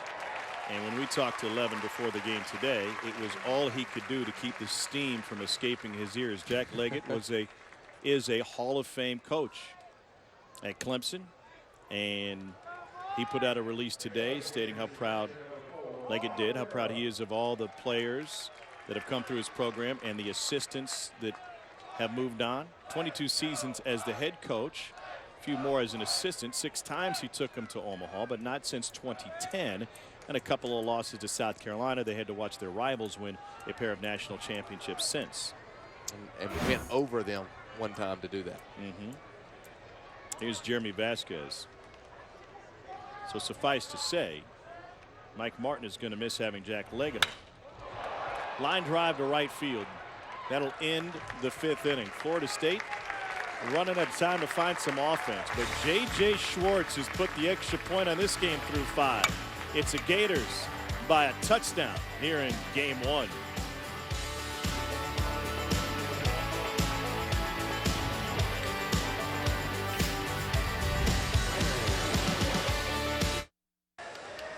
(7-0) Florida leads Florida State as we move to the top of the 6th inning. Here's a look at the other side of the bracket. The winner of the Louisiana Super Regional, Baton Rouge. The Raging Cajuns from Acadiana, Louisiana Lafayette, will try to invade Baton Rouge. The winner of that one will draw the winner of the Lone Star State Showdown, TCU and Texas A&M. Louisville and Fullerton get going tomorrow morning on ESPN2. Illinois and Vandy tomorrow night on ESPNU. Think you see some good pitchers in that Illinois-Vandy Super Regional? Yeah, I'd say so. Wow, they're playing in Champaign. Vandy has 2 future first-rounders in their rotation. Illinois has at least 1. And one of the best closers in college baseball. Here's John Sansone to lead off the 6th for Florida State. What a tough draw for Illinois, by the way. Yeah. Right? I mean, you win 27 in a row. You make it to a Super Regional as Sansone gets nicked by a pitch. And your reward is drawing the defending national champions, who have at least 3 first-rounders on their roster. Second time that Shore has just lost the arm side run too far in. Excuse me, that's the first time. It was Bogowski who did that earlier. Just got a lot of arm side run, and when it gets away from you, runs in and nicks a hitter when you don't mean to. So here's DJ Stewart. 0 for 2 with a couple of groundouts. And Vanderbilt was in the discussion for the 8th national seed. A lot of baseball people think they should have been given the 8th seed, but they were not. And so that's argument made that they were at the very least the 9th best team in the country, and that's who Illinois got. Stewart looks at a strike knee high. He thinks he knows the strike zone really well. The numbers would back him up on that, and that's at least the second pitch tonight that he's wheeled away from with a disgusted look on his face. The strike zone goes from the hollow beneath the kneecap to the midpoint of the jersey, from the top of the pants to the shoulders. So you're talking about right about the heart of the number 8 on DJ Stewart. So when he gets down in that crouch, that strike zone looks like about the size of a toaster. It's a little bit bigger than that. I don't know. I've got a pretty big toaster. Well, I guess it does depend on the size of your toaster, no doubt. I tell you what, that foul ball came up and got him almost in a bad place. The 1-2 to Stewart. Now, strictly as the strike zone is interpreted and written in the college rulebook, it's determined from the batter's stance as the batter is prepared to swing at a pitched ball. So that's section 73 in the college rulebook. So therefore, in case anybody wants to go look that one up, in case you got your rulebook in front of you, he swings from a crouched position. Unless he doesn't swing, and Stewart looks at a rare strike 3. 4th K for Logan Shore. Well, I think what has set him apart tonight has been the glove side of the plate, which is not all that usual for Logan Shore. He has such good arm side run, but since early in the first inning, he's been able to keep the two-seamer out of the middle of the plate when he's tried to go into lefties, and that pitch has made him go tonight. Sitting at 91 as he approaches 90 pitches. Quincy Nieporty is 0 for 2 tonight. Florida State down by 7 here in the 6th inning. Gabe, let's be honest. It's going to be really tough for the Seminoles to bounce back and win the series. They're facing A.J. Puck tomorrow. You outlined earlier, he's just a sophomore, but at this time next year, if he continues on this track, we may be talking about Puck, who came in as a two-way player, as the first overall pick in next year's draft. And I don't know if he's clearing ticks off his teammate's shoulder, but he does a little bit of everything for Florida now. Wild pitch off the hand of Rivera, advances Sansone to second.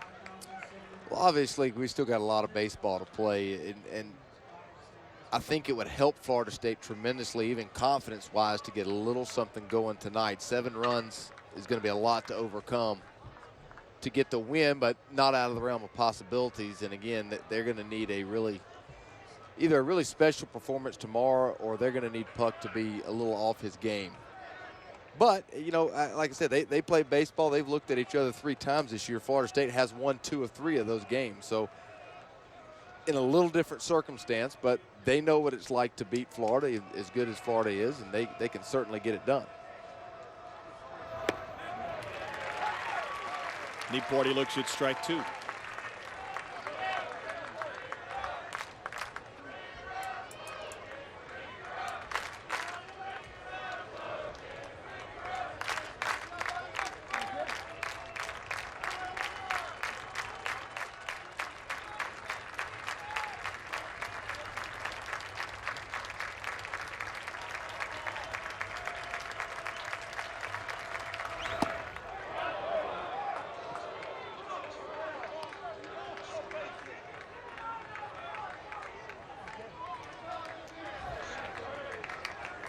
Florida State hadn't announced their game 2 starter. Would you assume it would be Mike Compton, who threw last Friday, or Drew Carlton, who, after a They missed a day of play. Has thrown more recently. Tip foul. I would guess that it's going to be Compton, just simply because of what you said. He's got full rest. Obviously, one of their guys all year long that they have started. And if you look at what we're talking about, A.J. Puck and the 3.80 ERA, his season really switched about the halfway point. He got in a little bit of trouble, something about campus and cranes, and we didn't ask questions. But when he came back from that, he's been a completely different guy. Since really the Georgia series that they played late in the SEC play, through the SEC tournament, through regionals, he has just been dominating. Once they got him off that crane, coach had to suspend him for a weekend, and he came back with a renewed focus. We'll talk a lot more about that tomorrow when he takes the mound. If you can't get it to him in the first or second inning, you're not going to get to him. Payoff to Niporti again. Couldn't find 91. K number 5 for sure. Time to hang another. Yeah, fastball. This is really not a bad 2-strike pitch to get if you're Niporti. He just swings right through it, tailing again. That 2-seamer tailing back really to the middle of the plate. Well, he just missed it.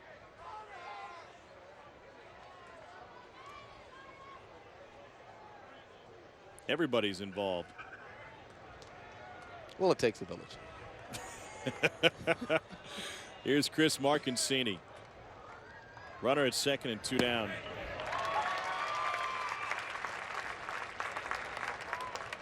Florida State had a pair of hits in the 5th inning.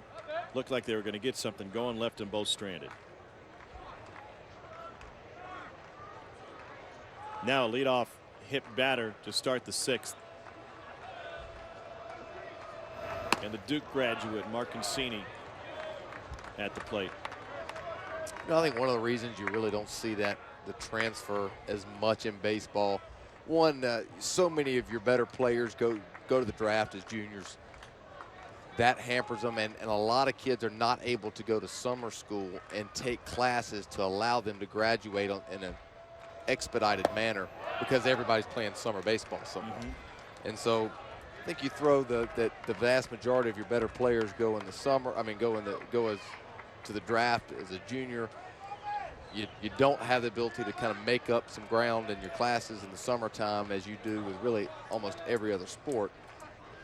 And it's just not that big a pool of guys that are able to do it. Bader and Tobias chase this one, and it is into row number 5. Talking with Mike Martin about that yesterday, and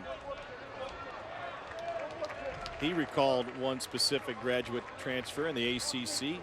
He said, you know, NC State had a pretty good second baseman back in the day. Kid by the name of Russell Wilson. Wisconsin, okay. he couldn't have played baseball at Wisconsin anyway. He had already been playing pro ball, and they shuttered the program in the early 90s after 103 years. Wisconsin without a baseball program, but he did all right in the football field, and he has continued to do okay. 101st pitch of the night, just misses inside and takes the count full. Right. He's been pretty consistent with the inside corner. He has not really given a whole lot. You see Rivera reach just off the plate.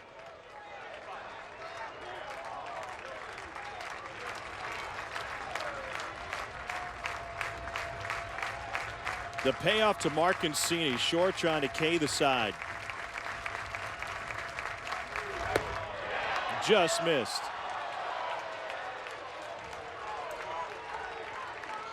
His second walk, pardon me.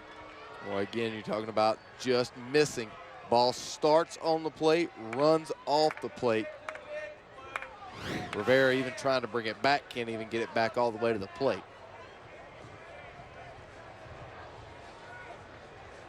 Kevin O'Sullivan gonna go out, and 102 pitches makes me think this might be it for sure. He might go out there and kind of see how his ace is doing, how he feels.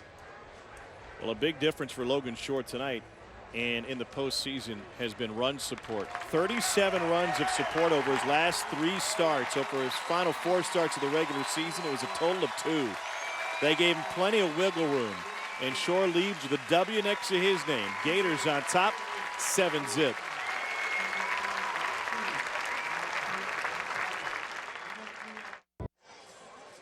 "102 pitches for Logan Shore, and he's in line for the win. Leaves a couple men on base for Kirby Snead. But Shore did exactly what was asked of him tonight. Boy, did he.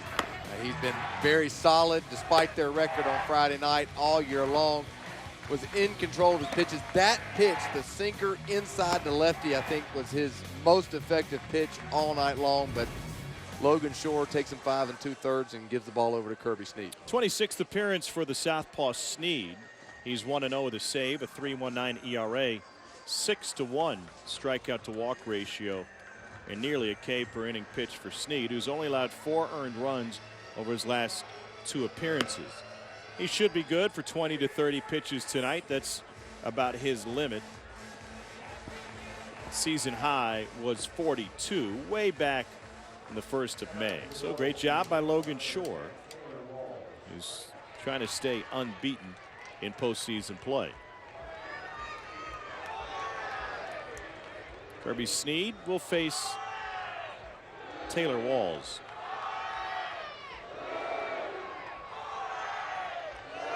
Sophomore lefty from Alachua, Florida.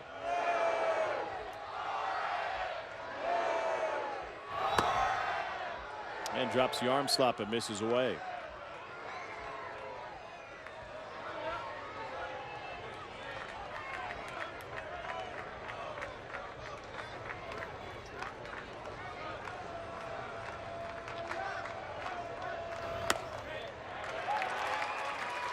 Got the borderline call, 1-1.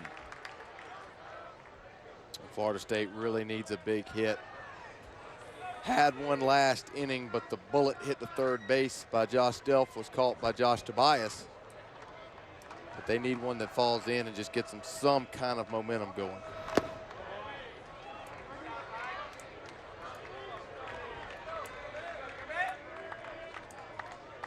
Are you a believer that a run or two here, even if it's in a losing effort, would have an impact on this team from Florida State when they come back tomorrow?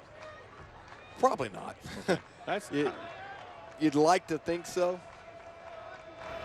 But game 2 is game 2. You can start, Yeah, not like you carry the runs yeah, over. you're going to erase it yourself. And I would say if it's a, if this game finishes 7-0 or 7-6, you may feel like, you know what, we got to their bullpen. That's one of their strengths. And we kind of got ourselves off the mat a little bit and maybe take a little more confidence into it. But putting up 1-2 and get beat 7-2 is probably not going to do a whole lot for you. 3 balls and a strike to the freshman shortstop. Boy, you really got to be aggressive again in the zone. 3-1 pitch, 7-0 lead, almost automatic. You're getting a fastball. It is a fastball, but it misses. Bases loaded for the Noles. John Sansone was hit by a pitch to start this inning. He's at third base after a pair of strikeouts. Chris Marcancini was walked. He's at second, and now a walk to Walls has loaded him up. And you wonder why coaches lose their hair. O'Sullivan brings Snead in to face Taylor Walls, 227 hitter. Make him put it in play, throw strikes, and he walks him in really a non-competitive at bat from the pitcher's point of view. Here's Ben DeLuzio, doubled his last time up, and once again Kirby Snead having a hard time finding the strike zone. And I'm about to say, Coach O'Sullivan, you see him quickly go out and go to the pin. He's not about to let Snead come out and just walk a couple of runs in. He's got too many guys that are too good in the bullpen to try and stay with a guy who's struggling. It's his first walk in 5 games, but O'Sullivan not sticking around to watch anymore. But back to the pen for the Gators.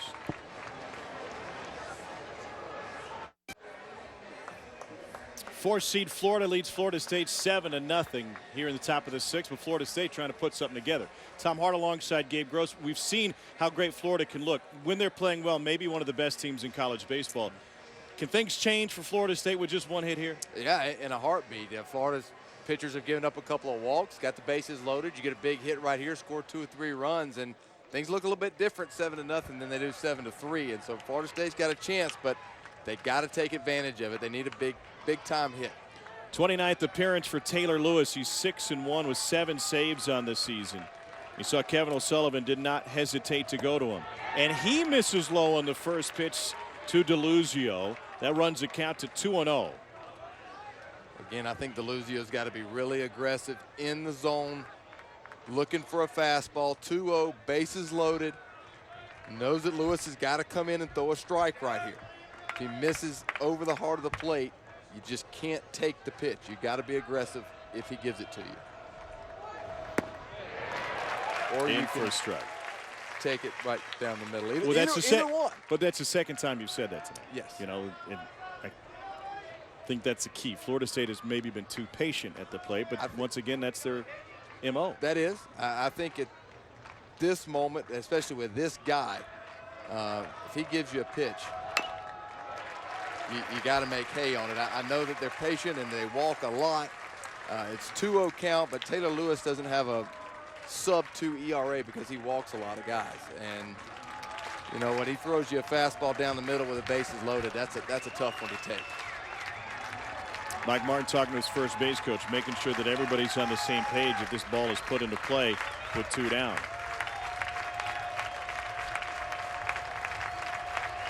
Another DeLuzio double will get the wheel turning for Florida State, and that one runs to the edge of the pocket of Rivera's mitt. Full count. Taylor Lewis didn't look like he appreciated that call a whole lot. Mike Rivera kind of stabbed at it a little bit too, and that usually doesn't help. Had to reach for it and didn't really catch it that cleanly. Payoff pitch to DeLuzio with the bases loaded. Runners go, and it's grounded up the middle. Guthrie is there, and he makes the play to end the inning. Florida State misses out. They leave the bases loaded in the 6th. The delight of the Gator faithful.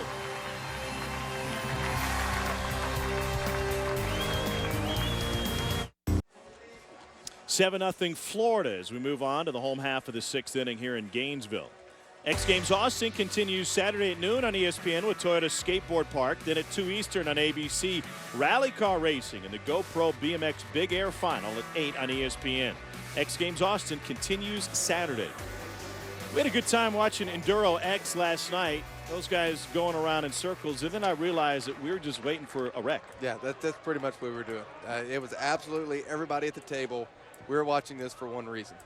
We want to see 3 or 4 motorcycles go flying in different directions. We are men. We are easy to entertain. Let's just be honest about it. No sense in hiding it. Put the cards on the table. Dalton Guthrie made a play to end the previous inning. He'll lead off the 6th. Seminoles left the bases loaded. Guthrie shows bunt. Boomer Bogowski, the Florida State starter, couldn't get an out in the 3rd inning. And he handed off to Jim Voiles. And while Voiles allowed the long ball to J.J. Schwartz, boy, this is really what Mike Martin wanted from his reliever. Yeah, now, the offense hasn't delivered, but Voiles has done his job. Give us some innings. Don't allow multiple runs, and see if we can hang in there and save our bullpen for tomorrow and if necessary, a game on Sunday. Yeah, and you know that you're right. He's done his job. The one pitch to Schwartz that he hit out, the only thing he's given up, and depending on how much longer he can go, I think it'd be interesting to see who Martin puts in the game.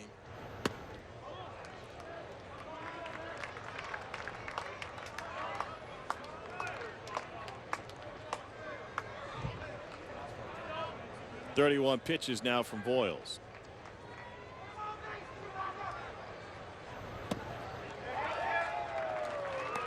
Curveball has looked sharp, but Guthrie didn't chase that one.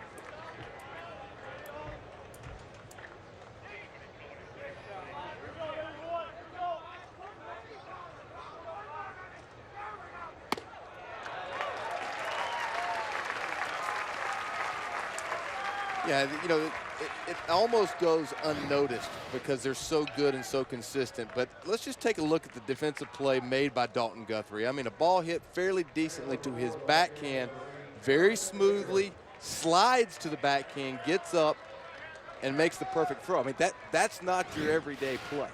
It's the bases loaded. It could easily be a turning point in the game a little bit for Florida State, and yet, just as we've been talking, they don't make errors. They do make errors, but they don't beat themselves. And they make good plays, and Dalton Guthrie just another example of it.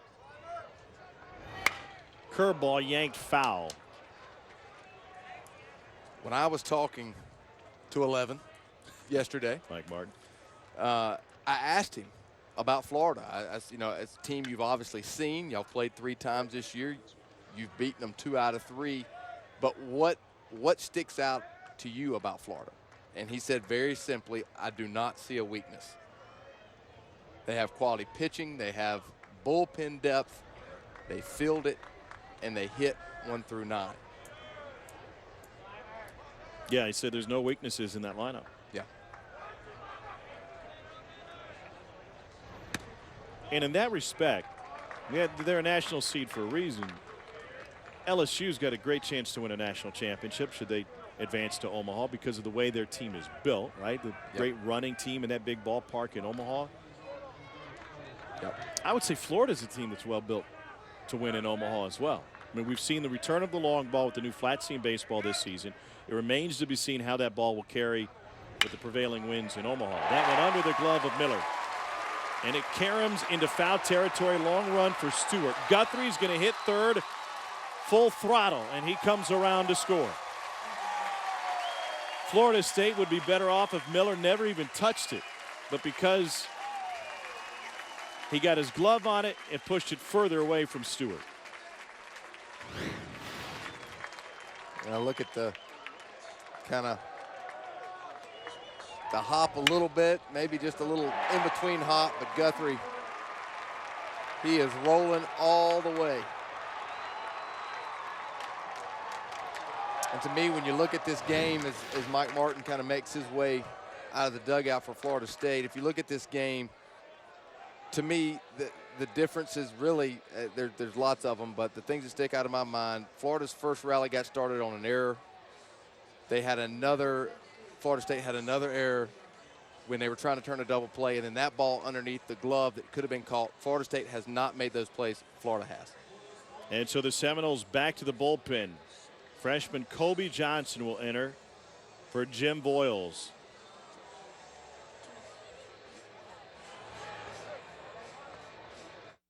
We've had one national seed eliminated. UCLA didn't make it out of Jackie Robinson Stadium alive. Another one, number 8 seed Missouri State, is one loss away from seeing their season, and they dropped the opener at Arkansas today. Otherwise, the chalk is right there. And one team I think folks are forgetting about, Gabe, they really haven't grabbed headlines in the postseason, Louisville. First year in the ACC, they dominated the league. Yes, they did. Nobody was even close. They ended Florida State's division run at 7 years, and man, they got a lot of weapons. Yeah, I had them last year in a regional that they won on their way to Omaha, and they have arms. They just have power arm after power arm. Funkhauser, their Friday night guy, can run the fastball mid to sometimes upper 90s, and one of the few guys who throws his fastball over and over again. A lot of times guys like to set you up and then the breaking ball. Funkhauser just keeps coming after you with the fastball. Kobe Johnson's first pitch is bunted foul by Richie Martin. That one got in on him quickly. Johnson was a starter at the beginning of the year, made 8 starts. His last start, though, came on April 4th, and only a handful of appearances out of the bullpen since, including May 15th against Clemson. Florida State was swept at home by Clemson. Going back to the Louisville team, Brendan McKay, co-national freshman of the year with J.J. Schwartz. He's a two-way player, first base and on the mound, and he's probably their best pitcher right now, even better than Funkhauser, who kind of slipped a little bit towards the tail end of the regular season. But man, oh man, we had such great regionals. We had so many fantastic performances and meltdowns. We saw Texas A&M and Cal play a sensational one in College Station. TCU stuck with it and with the beneficiary of some NC State mistakes left. Charging from third. And the throw across in time on the sacrifice. And I think a lot of folks just kind of forgot about Louisville last week. They whole home went through the motions. They won the regional, and they've been to Omaha consecutive years. Pretty good job by Richie Martin getting the bunt down. But I would say that we're in a real gray area as far as being 8-0 in the 6th, with Florida still sacking runners over. I'm sure that is not lost upon Mike Martin and Florida State. College baseball is definitely a little different than the major leagues. I think this would be kind of cause a brouhaha a little bit if this was Major League Baseball, but still 8-0 in the 6th is pretty good. But obviously Coach O'Sullivan wants one more. Buddy Reed has 2 hits today, and he looks at a curveball from Johnson.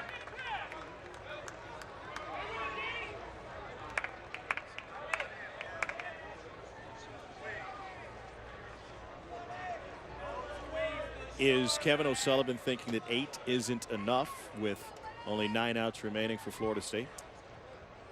It's a great TV show, but when it comes to baseball, it seems like 8 would be plenty. Yeah, the only thing that I can think is if he's thinking, you know what, if we can really blow this out, then I can take Taylor Lewis out of the game and save him a little bit more, where he may feel like even at 8-0 he needs to go another inning or 2 with him, and then maybe he's not available tomorrow. I could see that, but I don't really see the difference in 8 or 9 at this point. You got your guy in the game. You got 9 outs to get. You got 8 runs, and like I said, college baseball is different, but that's a pretty good lead. In addition to that, it's not like you're going to burn another pitcher out of the Florida State bullpen. By bringing in Kobe Johnson, they've essentially said, we've got a guy who can eat up some innings and go the rest of the way if we don't score. Yeah, that's what we've talked about the whole game. I mean, this was Mike Martin saying, okay, we'll give another guy a chance, but I'm not going to put another one of my boys in the bullpen out there. I mean, you essentially what you have is the white flag a little bit. I mean, not that they're actually surrendering, but you know, if they were still thinking they were competitive in this game, then you would see Silva, or you would more likely see Strode, but they're not. It's 8-0. Well, until the offense can score a run. That's right. Until offense shows us something, we can't kind of throw good money after bad, so to speak. And we're gonna put all our eggs in the basket of winning tomorrow night, and we got to have our guys ready to do that. And it's already 8-0. There's nobody out and a runner on second, and you know, like I said, it's probably still a gray area at second base, but it's kind of getting close to being too far out of reach to do that. Tobias is 1 for 3 tonight. He swings at the first pitch.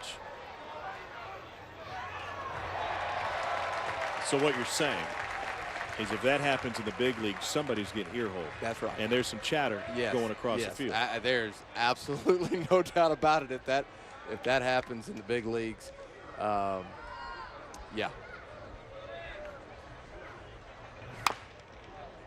Florida State will be the home team tomorrow. And they will also be the home team should they win tomorrow and take this series to Sunday. They want a coin flip for that honor.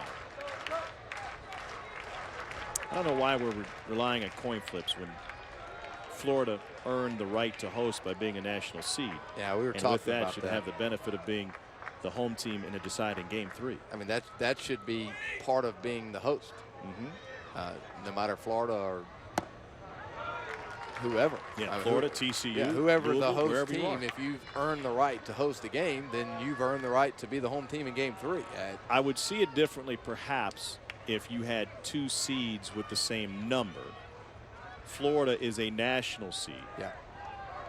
If you had 2 number 2s, for example, and you want to flip a coin, okay. De La Calle had to turn the glove over. 2 balls and 2 strikes. But Virginia and Maryland are both 3 seeds.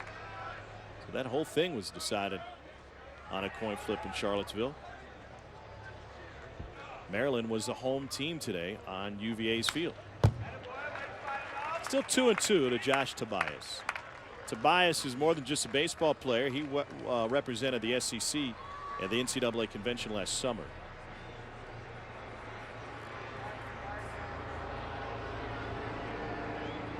Quite an honor. 31st round pick of the Nationals, coming out of Southeast Guilford High School in 2011. In on the hands, little squibber to third. Only play is to first, and a run will score. That ball's hit harder. They have a chance for two. Instead, Bader scores 9-0. Last time J.J. Schwartz came to the plate, put a ball over the wall. 16th home run of the season. Just sticking to his creed. I just try to hit mistakes. Well, fastball's down the middle, mid-thigh. That's a mistake, and he definitely hit it. Sister Taylor in the building tonight. She won a national championship. Back-to-back national champions for Tim Walton and the Gators softball team.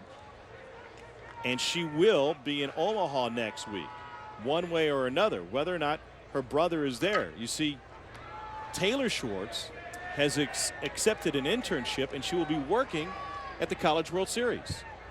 So she was asked by the media during the trophy presentation when they brought it back to Gainesville yesterday, hey, would you go to Omaha if JJ and the Gators baseball team make? And she just kind of laughed and she said, well, I'll be there anyway. Hope they can join, hope they can join me.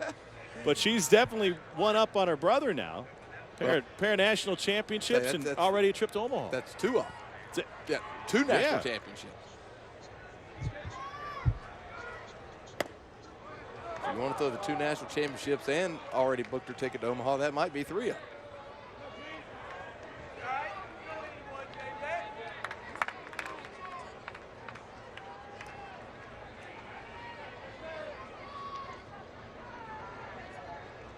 Nothing in two to J.J. Schwartz, who has scored 3 runs tonight. He has just punished the ball in the postseason. He is 2 for 2 this evening, and that one just under the elbows.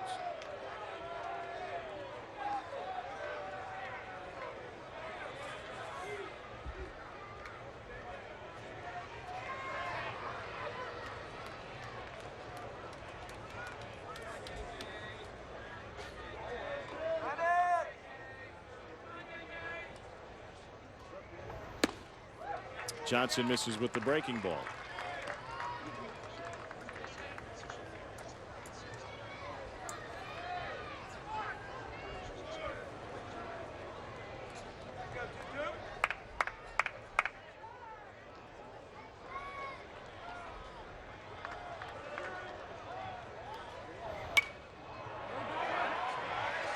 Now, speaking of his sister Taylor, Wednesday night in Oklahoma City, Gators put 3 on the board in the first inning against Michigan, and then she was at first base for the final out.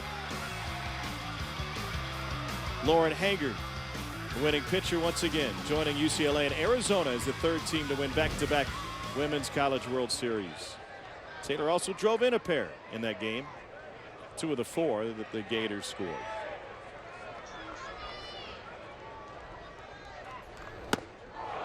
JJ gets tied up, and he's retired for the first time tonight. Can Florida State find some offense? They've got 9 outs to show that they can, trailing 9-zip.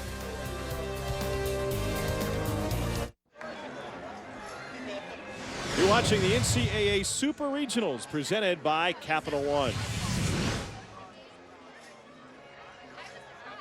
It's a 9-0 lead for Florida. As we move to the top of the 7th inning, it'll be Darren Miller, Danny De La Calle, and Josh Duff. We couldn't really get over the fact that Florida worked so hard to sacrifice a run over and get them in the 6th inning to move the score from 8-0 to 9-0. And one of the things that we discussed, you and I, Gabe, before this game started, was if you break down this regional, this super regional. Yeah. By unit, all of the check marks belong to Florida. Yeah. The pitching is better and deeper. The offense is more efficient and more consistent. The defense is a lot better. The bullpen is better. The starters seem to be better. So what advantage does Florida State have? Nice sliding stop by Guthrie. What it comes down to is, if you're Florida, all you have to do is take care of business at home. Is there a chance that they just ran the risk of poking a bear or kicking a dog a little bit? You know, I feel like it was. I know if I'm Mike Martin before tomorrow's game, that's definitely a topic of conversation with me. You know, not only it is your rival, not like they need another reason not to like Florida, but you know they just sack bunted to try to embarrass us even more than what we're already, you know, got off night. It happens in baseball. We're getting beat pretty bad, and you know it's 8-0. They're going to sack to make sure they get to 9. And so, yeah, I definitely would use it. Are the college kids aware of that in the dugout, or do they need to be told and educated a little bit about just exactly what happened? I would guess there's some kind of split between some that are just oblivious. You play enough travel ball, no one really cares about any of that. Nobody's sacking people over that way anyway. And then I bet there's a lot of the older guys that have been around enough that know when, you know, lines are at least close to being crossed. And, you know, for me, I would have taken exception to it. I would not have, that would not have set real well with me if I was in the other dugout.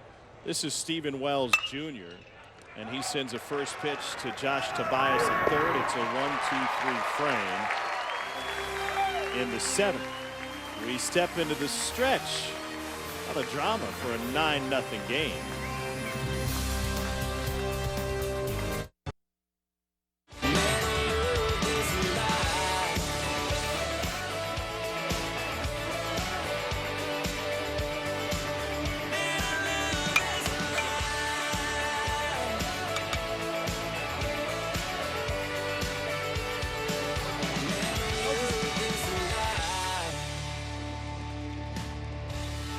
On the road to Omaha, Florida in control of this one. One more win should they wrap this one up, and they'll be back to the College World Series. J.J. Schwartz 2 for 3 with a solo home run. Logan Shore in line for the victory.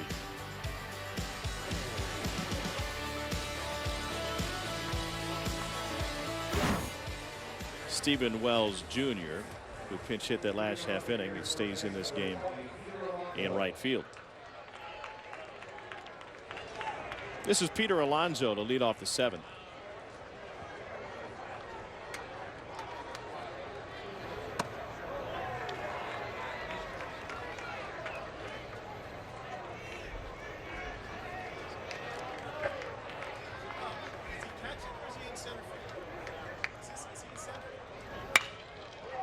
Down the line, but foul.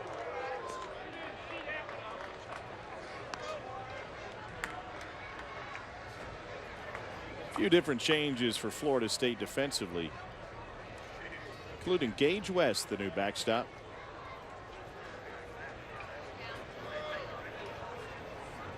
An opportunity maybe for some of these guys to get a plate appearance before all is said and done. There's Gage, a sophomore out of Lincoln High School in Tallahassee.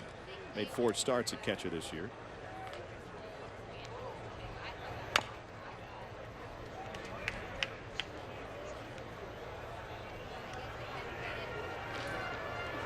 And Nick Draganella is the new center fielder. There's Nick.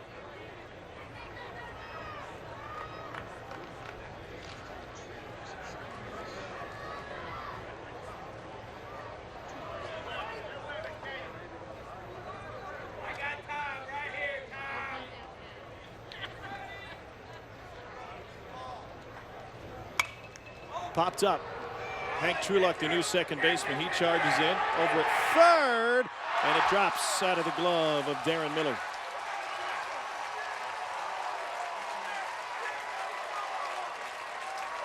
Boy, Darren Miller did absolutely everything right. This is his ball. You don't want the catcher, you don't want the first baseman, definitely not the pitcher to catch this. He comes in, calls the glove, calls it off, calls everyone off, and then just clanks it. I mean, off glove, head, ground. Hadn't add an insult to injury, but it has been that kind of night for Florida State as you look out and they have as many errors as they do hits. That would be 4 in both columns.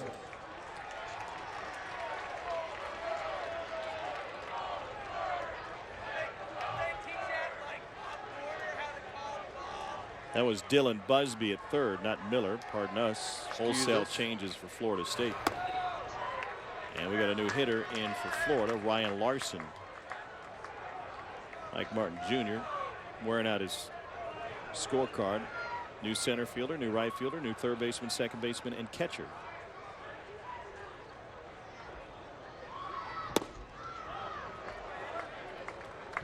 Larson was starting in right field early this season for Florida. And Jeremy Vasquez started heating up late in the year, and Larson just couldn't get back on the field. Sophomore from Orlando. Tied him up 2-1.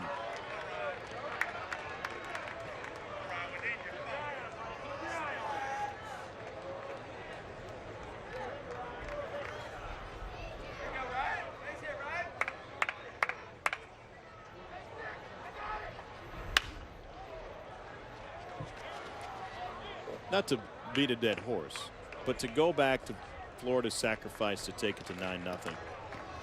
Kevin O'Sullivan watched a lot of the regional action. Think he saw NC State blow an 8-1 lead? Well, I think you're in a little different territory. I think you're at the beginning with everybody fresh. NC State was at the end of a regional with nobody fresh. And I also think that if you're managing for your team not to implode, you're kind of in the wrong frame of mind. And that wasn't so much that they allowed the other team to come back as they just imploded, or that, you know, it was a complete fall apart at the end of that game. And I don't personally think that you're managing thinking that. I don't think for 1 second that Kevin O'Sullivan thinks I better make sure in case we can't throw a strike, make 4 errors, and balk a couple times here in the night, that we better get this run across. That you know, I don't think any manager is truly thinking that. They may be thinking our bullpen's worn out and we may not be able to throw a strike. The other team's got a great offense. We got to get every run we can get. I buy that. But what happened to NC State, as most college people that I've been around or read that talked about the game would list that as the most epic just come apart that they had ever seen.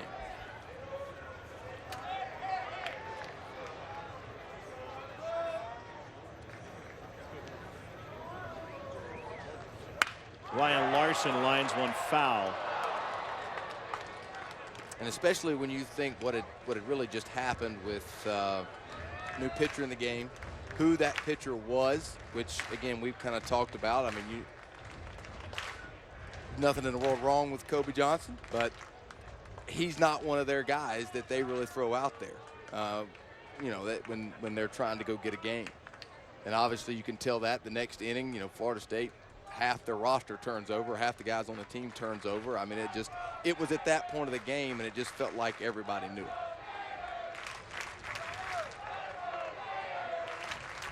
Ninth pitch of the at-bat to Larson. The payoff, missed away.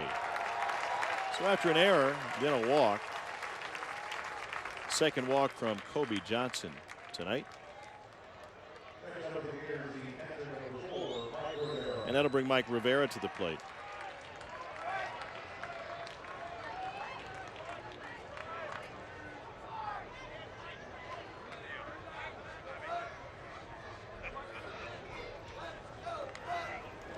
This is a Florida State offense, by the way.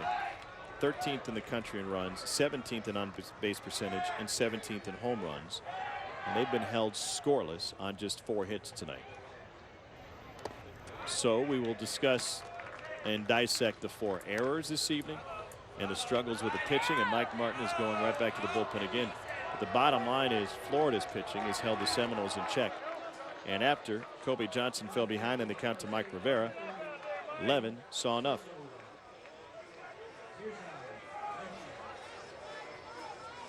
So back to the pen they go.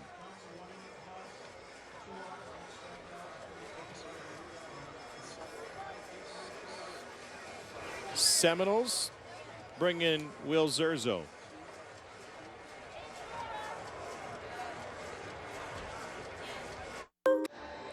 This is Will Zierzow making his 12th appearance of this season. 1-0 with a 3.5 ERA. 15 strikeouts against only 3 walks in 18 innings pitched. The redshirt freshman from Jacksonville out of the Bowles School. And he followed in the footsteps of DJ Stewart. Albert's having a good time tonight. Do you want to sit next to the mascot? You know, you're looking for a seat on the bench. I mean, you take a selfie with him, sure, but why don't you hashtag that one Road to Omaha? Mike Rooney will be talking about it in the studio later.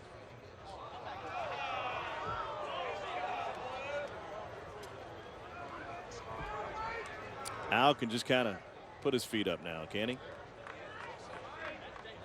Yeah, he's feeling pretty good about things. Zierzow misses inside.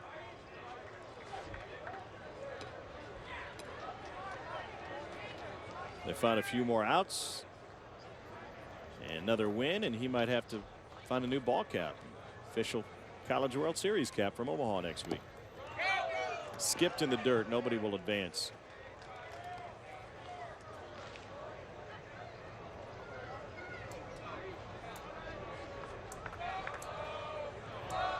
Kobe Johnson was one of the biggest recruits in the country last year. He walks 2, undone by an error as well, and he leaves after 1 inning pitch. Now Zierzow facing Rivera, and it's a 4-pitch walk. And we might have a carousel here because we just saw what Mike Martin did when Kobe Johnson fell behind in the count to Rivera. By the way, he came in with a count 1-0, so that walk charged to Kobe Johnson, who started the plate appearance. So there'll be 3 walks for Johnson. As a reliever, when you inherit a plate appearance, you can only benefit from it. A strikeout would have belonged to Zierzow. Anything else, a walk you hit, a run would be charged to Johnson. Plenty of guys getting an opportunity tonight. This is Mike Compton. Pardon me, this is Christian Hicks, excuse me. Switch hitting freshman to the plate for Florida. Time was called before the throw. This is kind of turning into a spring training game, isn't it, Gabe? Yes, it is. It's a little surprising to me that it's done so. Obviously in a super regional, but I think when Mike Martin made the wholesale changes he made, Coach O'Sullivan has kind of honored that a little bit after the much talked about sack bunt to go 9-0, and has now gotten a bunch of his guys in the game.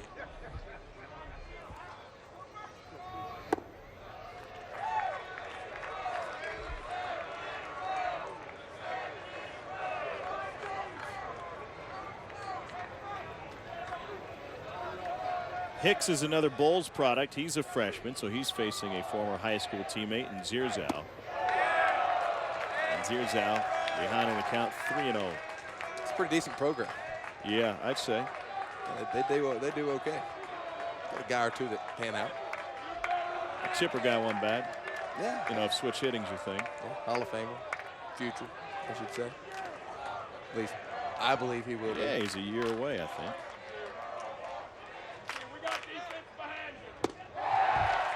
Walked in a run.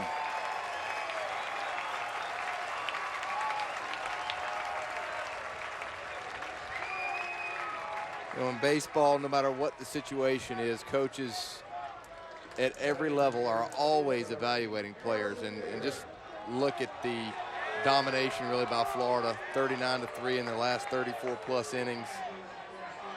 They have just been unstoppable really in the postseason thus far. But one way to not earn more playing time is to come in and not throw a strike as a reliever. Being a bullpen guy is all about trust, and that's not the way to build it. The carousel continues to spin for the Florida State bullpen.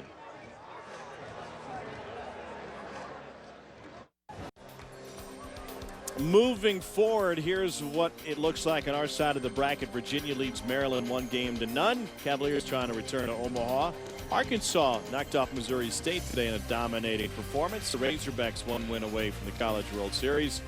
And Miami snuck by VCU, dodged the raindrops in South Florida today. One more win for the Canes sends them back to Omaha. It's our second Voiles sighting of the night.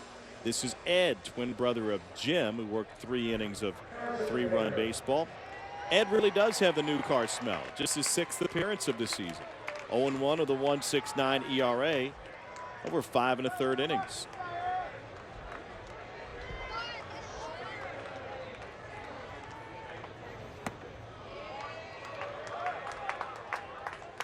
So the second Voiles of the night, facing Harrison Bader.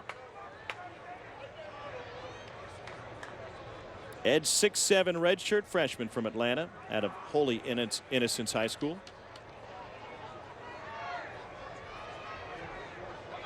His dad and his uncle both played golf at Florida State.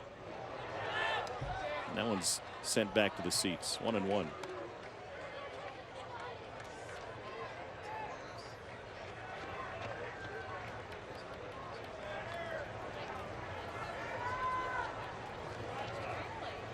Boomer Bogowski started this game. This Florida State ace couldn't find an out in the 3rd inning, and so Mike Martin has been kicking the tires on his bullpen ever since.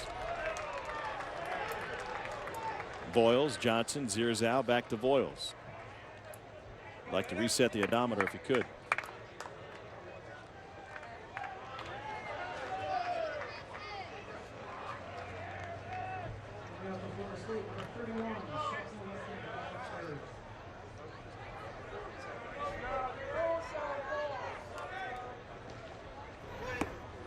Two and 2. All right, so 10-0. Bases loaded. Maybe Florida tacks on another 3, 4, 6 in this inning.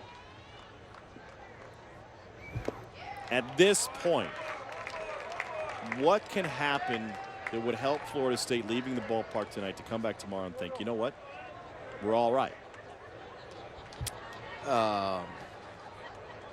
Memory loss. Okay, amnesia. Amnesia, which, you know what, as a baseball player, you kind of automatically have to have a little bit of. I mean, there's so many times during the year where you're going to, as an individual, have a terrible game that you're going to have to bounce back from. As a team, lose a heartbreaking game or get your doors blown out or blown off, and you got to be able to hit the reset button and just wipe it and come back fresh tomorrow. And that's that, unless something just crazy happens over the next 3 innings or 2 1/3. That's what Florida State's going to have to do. They're just going to have to hit the reset button, forget about it. We know we're better than what we showed. Let's come back and play tomorrow. Well hit right center field. Wells running out of room. He makes the catch on the track. Deep enough to get Larson home from 3rd. And a sac fly makes it 11-zip.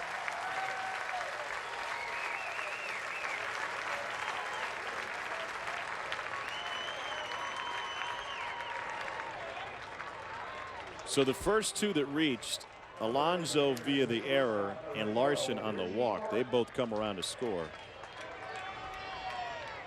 And the next 2, Rivera and Hicks, were both walked. So they're on the corners. Richie Martin, the Gators shortstop, at the plate.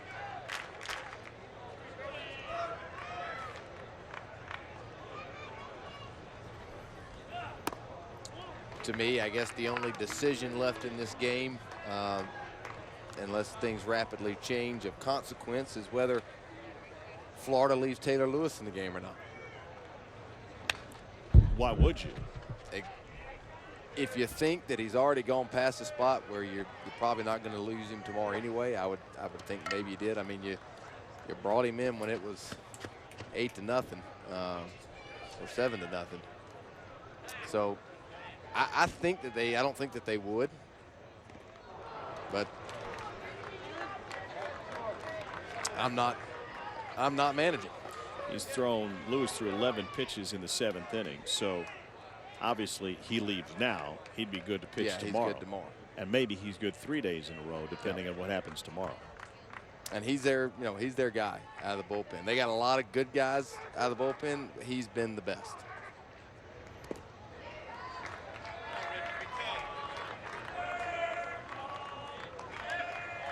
Well, we've seen a sharp breaking ball from both of the Voiles brothers, both 6'7" right-handers.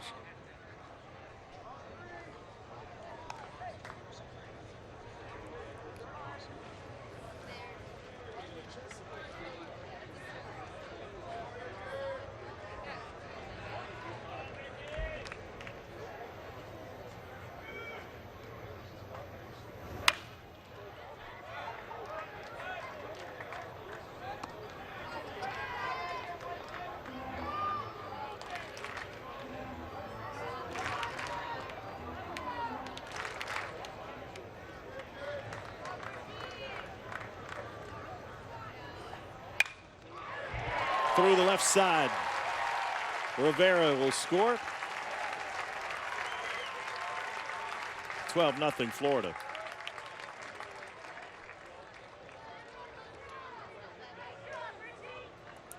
Saying the hits, they just keep on coming.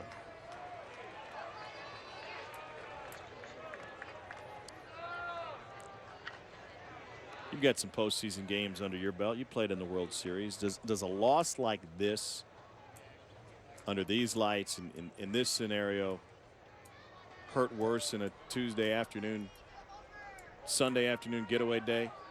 Does that make it harder to flush? I don't know if it makes it harder to flush. It makes it harder to handle tonight, as a nice play apparently was made somewhere to our left.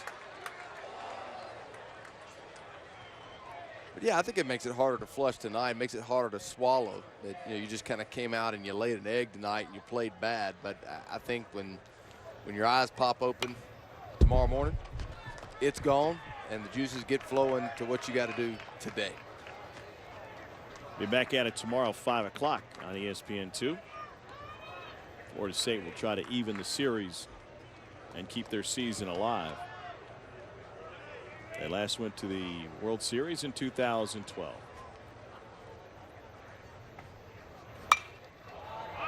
To the left side, Busby in foul territory. Home crowd letting him have it. 2 down. His error kind of opened the floodgates here in the 7th.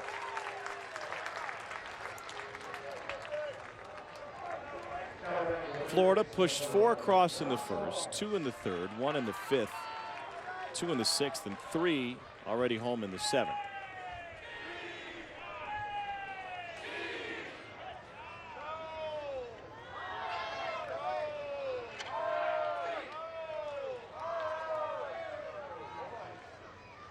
Josh Tobias, the 8th batter of the inning.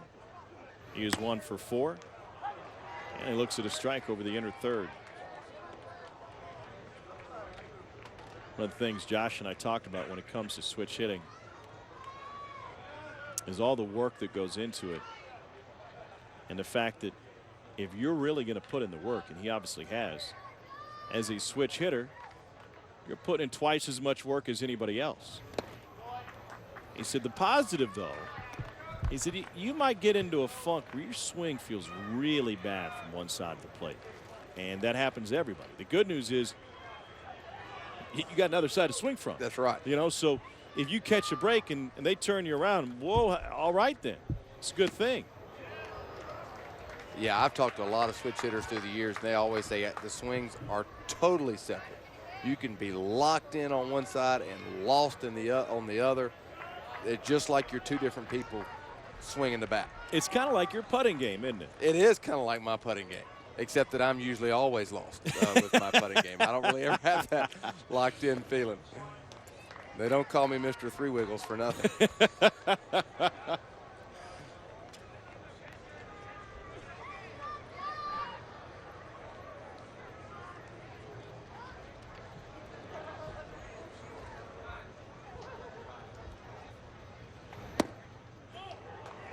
Pretty close. Especially when it's 12-0.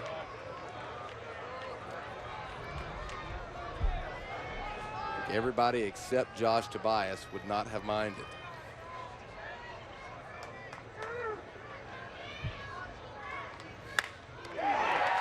Pulled down the right side. That will get down in front of Wells. Florida will get one more run at least. Scoring Christian Hicks. And the inning continues. And oh, by the way, J.J. Schwartz is the 9th batter of the inning. All that guy has done is hit 16 home runs this season, including one here in the 5th.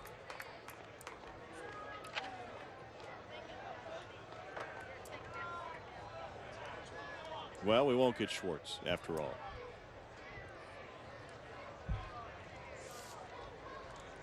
He'll get a little bit of time off. Florida goes with John Sternagel here.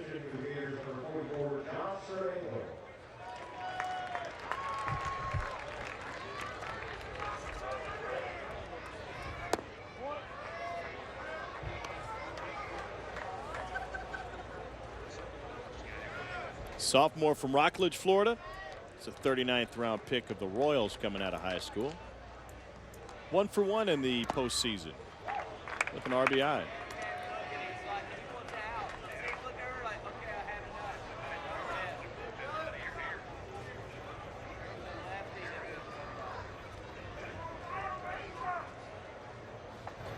Ninth batter of the inning. There's a big debate going around the baseball world. Back at the end of April, a New York Times article asked a bunch of folks involved in the game, do you consider batting around when they send 9 men to the plate or 10?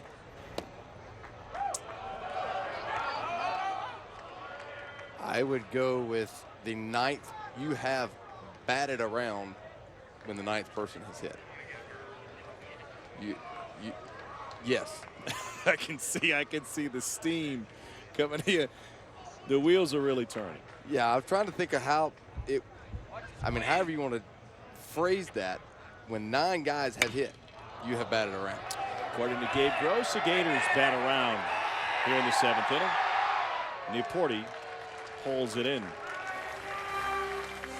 They bat around, and the bottom of the lineup crosses the plate. A 4-run 7th. 13-0 Florida as we move to the top of the 8th inning. Now time for our pick you up moment of the game, brought to you by Enterprise Rent-A-Car. While Florida State's ace was struggling, Logan Shore was dealing. He goes 5 2/3. He really only ran into trouble in the 6th after hitting the leadoff man. 5 Ks and 2 walks. He threw 102 pitches, and he's got the Gators set up nicely as they head into game 2 tomorrow. Shore will move to 9-6 with the win tonight. What a difference. His last, check this out, Gabe, going over the numbers. His final 4 starts of the regular season, Florida treated Logan Shore to a grand total of 2 runs of support. Now, if we include the runs that have scored since he left the game, 33 runs of support over his last 3 starts. You should probably win all 3 of those. Yeah, I would say so. We spotted you 11. Can you hold them to 10? 11 on average.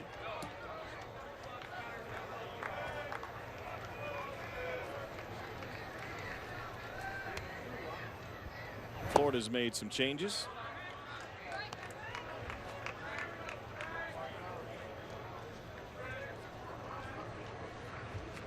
Including on the mound as Hank Trueluck gets his first plate appearance of the game. Right under Rubio's feet. And a base hit. And so to answer your question before, Taylor Lewis goes for just 11 pitches tonight. And obviously should be good to come back tomorrow. This is Frank Rubio making his 15th appearance. 0-1 with a 2.29 ERA.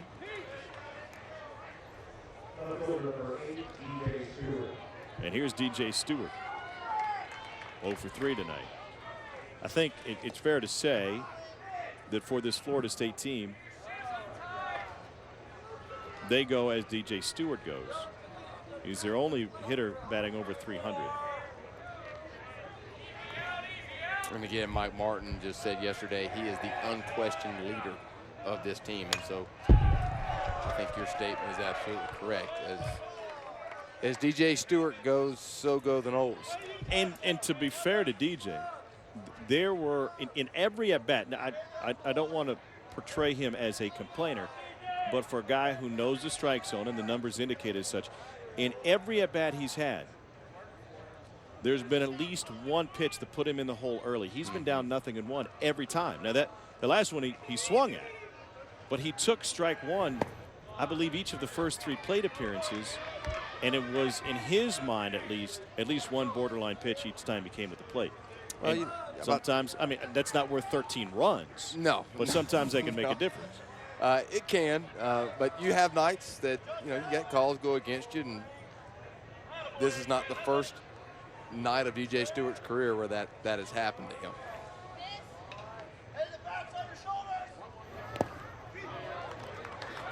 Last year, he was the ACC Player of the Year.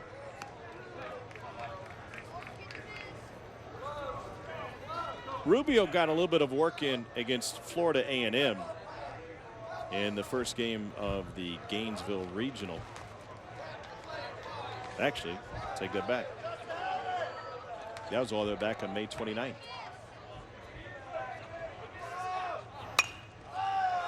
Stewart fouls this one off.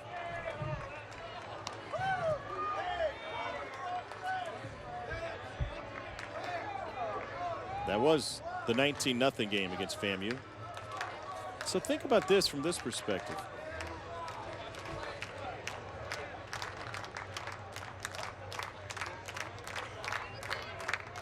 (42-3) is the run differential between Florida and its opponents in this postseason.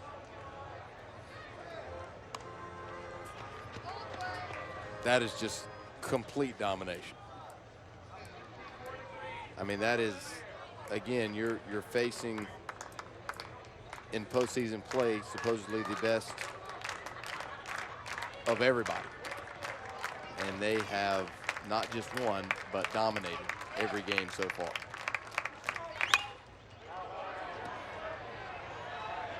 They knocked off FAMU 19-0.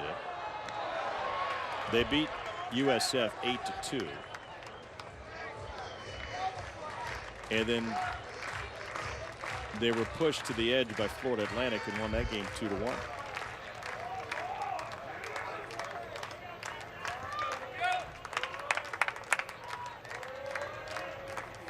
The numbers are just as impressive if you include the SEC tournament numbers outside of their first loss to Arkansas. This will be the 8th consecutive win for Florida.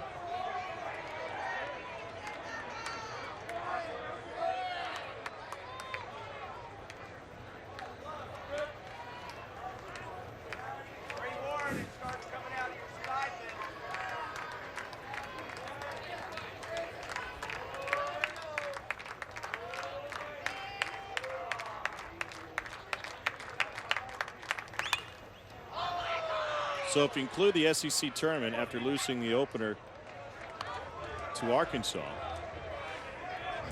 they have outscored their opponents 72-8. Wow. Over the last 8 games. Once again, I did not know math would be part of this. I was just about to say, in case you were wondering why my play-by-play partner was silent the last couple of seconds, he was figuring out some math. I had to pull my abacus out of the backpack. Stewart looks at it upstairs, full count.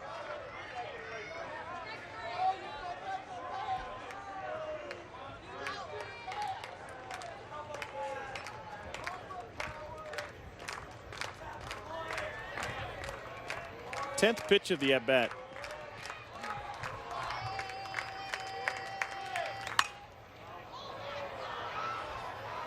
We had Florida here in a game against South Carolina right around the midpoint of the conference season.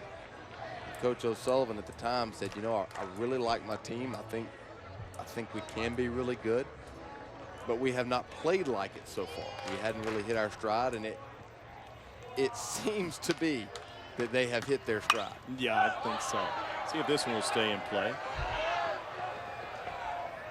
Into row 2. That was the end of that Stetson week. Yes. say hitting 4 home runs in a game, which Schwartz did. I don't care who you're playing. And Stetson is a pretty quality brand of baseball year in, year out. But hitting 4 home runs in a game is beyond impressive. But I don't know that it wasn't more impressive to me that he came that weekend and hit 3 more. Yeah. By the way, they outscored their 4 opponents that week 60-12. So as great a week as that was in an SEC series, Stewart yanks this one to right. That one's headed to Archer.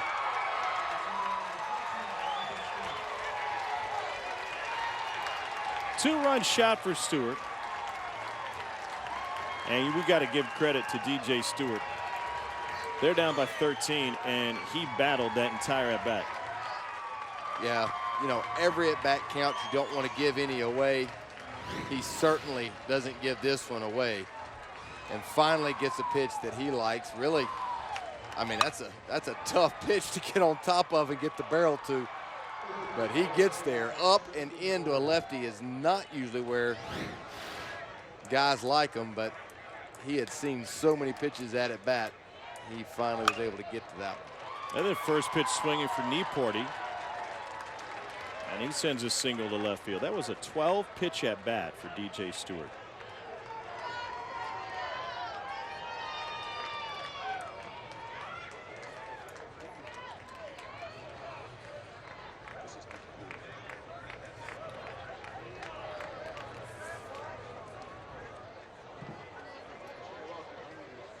What's Kevin O'Sullivan going to do? I'm going to guess that he's going to go get a new pitcher, although he may just come out and talk to Rubio. Hayden Kelly is waiting to pinch hit for Florida State.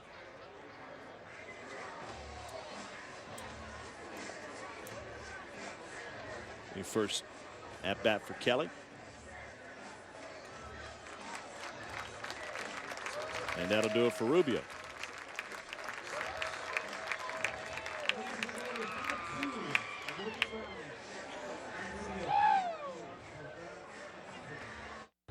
NCAA.com is your site for everything related to the NCAA postseason, stats, brackets, and more, including interactive brackets at NCAA.com. Here's the other half. Well, you think the box will be rocking tomorrow night? Raging Cajuns will be in town. They got 3 freshman starters and a freshman closer. The nerves may be an issue for the boys from Acadiana tomorrow in the box. TCU and Texas A&M. We're hearing that a lot of those Aggie fans bought up a bunch of tickets in Fort Worth before the Horned Frogs faithful could get on. Yeah, so that'd be interesting. I don't know. Say that that's not 100% verifiable fact, at least on my end yet. But Gabe, this is TV. We don't need facts. But I was hearing some rumors that was the case. That would be interesting to say the least.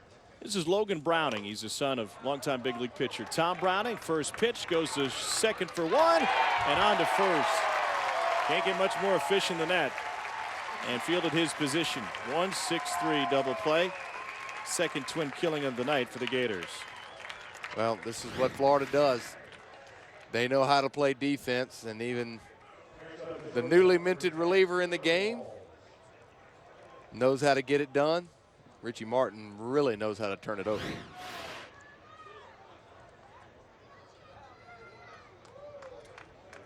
And now the freshman shortstop Taylor Walls.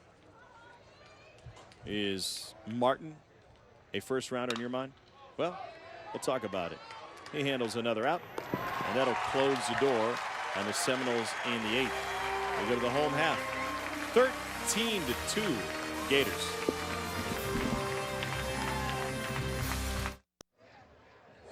The NCAA Baseball Super Regionals is presented by the Capital One Venture Card.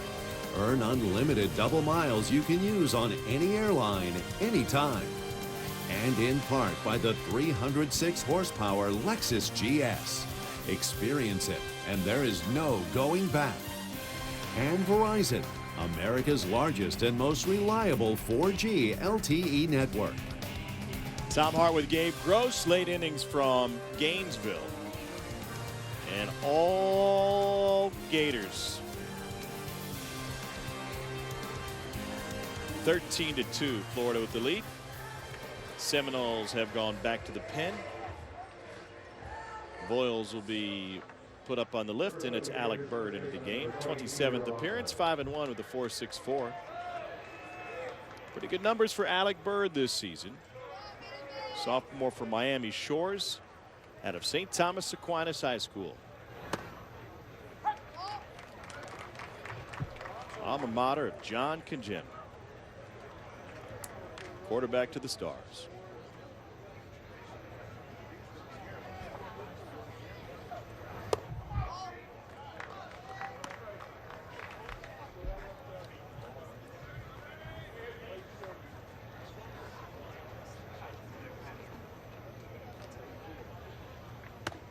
Inside on Peter Alonso. So Alonso's wearing that face mask, right? He broke his nose in the batting cage against South Florida back in May. You've got some pretty prominent big leaguers now wearing face masks that had injuries with getting hit by pitches. Jason Hayward with the Cardinals, and Giancarlo Stanton, who had a nasty, I mean, both of them got hit in the face with fastballs. It hadn't slowed Giancarlo down. Not a whole lot. No. Not a whole lot. And Alonso gets underneath this one to center field. One down. Did you played football with a face mask, thank goodness. Saved your modeling career, but did you ever have anything distract you at the plate during your time either in the big leagues or in college? When I was 12, it was mandatory in our league that you had to wear a face mask. And so that's the only time in baseball that I ever actually wore one, and I did wear one off the face in the minor league game. Larson jumps on the first offering into right field where Wells catches up to it. 2 down.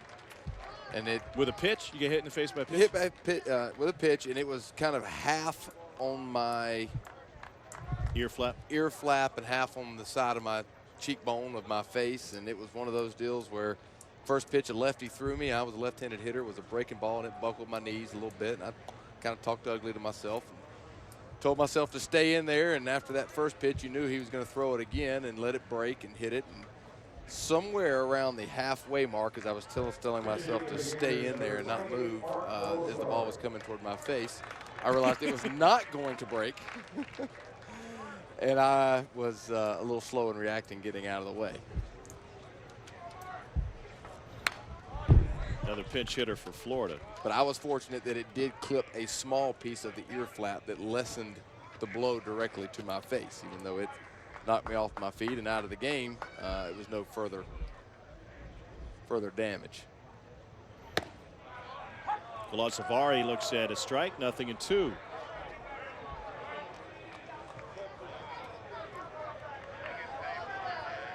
And there went your modeling career. Yep, right out the window. It was online, too. Baseball didn't work out. I had a couple of numbers. 1-2. The Gators pinch hitter. See who they put behind the plate. I guess Zavari will catch the ninth.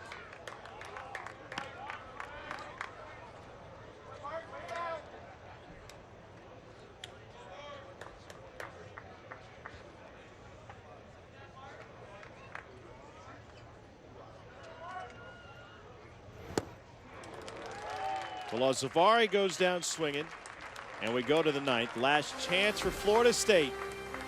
They need 11 to tie, 12 to take the lead as we hit the ninth.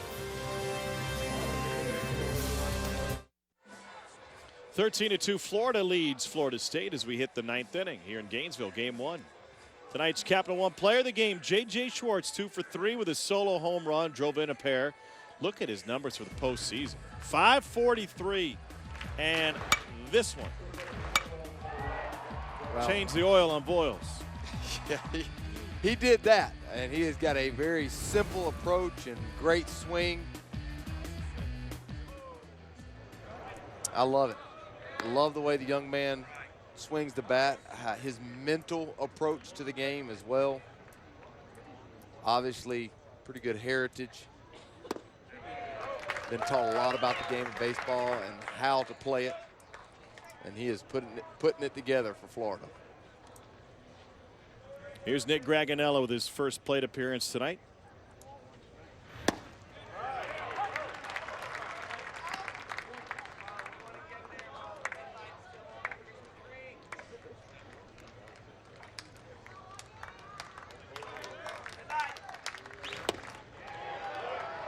Logan Browning misses away. Really anxious to see which A.J. Puck shows up tomorrow night. His last 5 outings, he's been almost untouchable. And if you don't get him in the first or second inning, you might not get him, because once he gets into a rhythm, he's awfully tough to beat. Yeah. You just don't see left-handers with that velocity at the college game.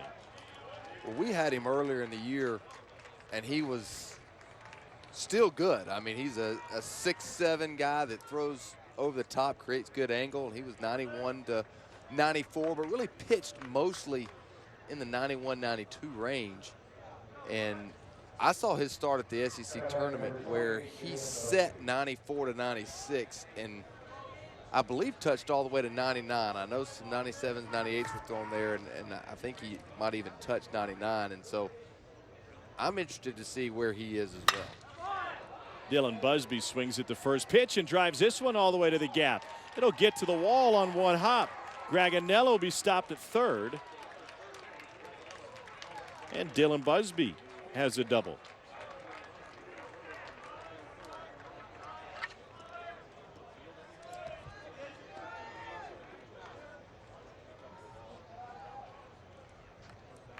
To aboard with Danny De La Calle coming up.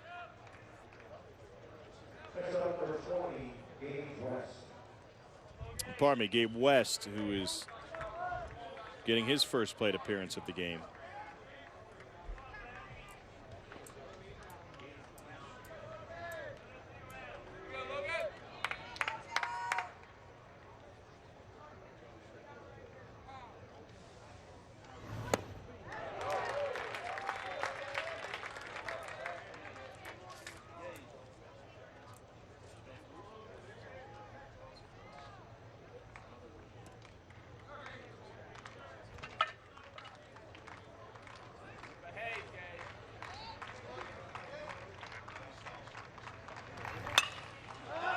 Popped up. Martin hauls it in, 2 down, or pardon me, 1 down. And this will be Stephen Wells Jr. to the plate. Been a trying time for Wells and his family over the course of this season. He lost his younger brother, Jonathan, just 14 years old. Died 6 days after getting shot in the chest with a pellet gun. So Stephen flew home immediately after finding out, after Florida State series with Notre Dame. And then the entire Florida State team got in a charter, flew to Key West to attend the funeral of Stephen's younger brother prior to their series against Miami. And what must have been an emotional and trying time for the family.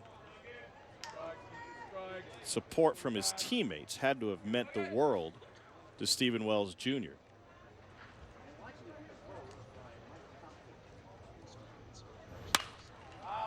This one into the seats. Well, Mike Martin multiple times during our conversation yesterday referenced this team, how close they were, how they played for each other, top to bottom.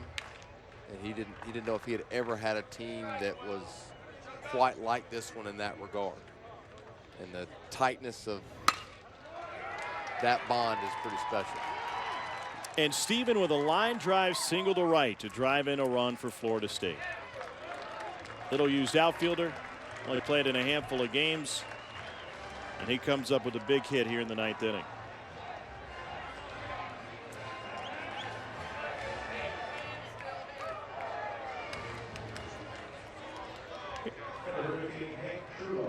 Here's Hank Trulock.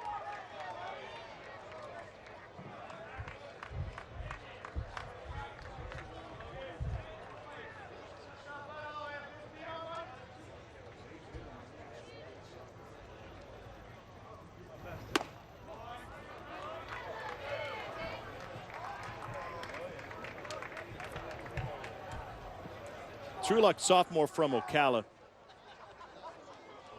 did not have an at-bat in this postseason. And Kevin O'Sullivan rubbing the disbelief from his eyes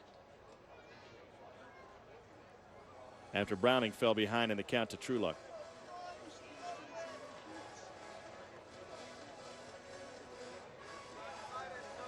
I'm not sure. He might not have been real happy with the first pitch breaking ball.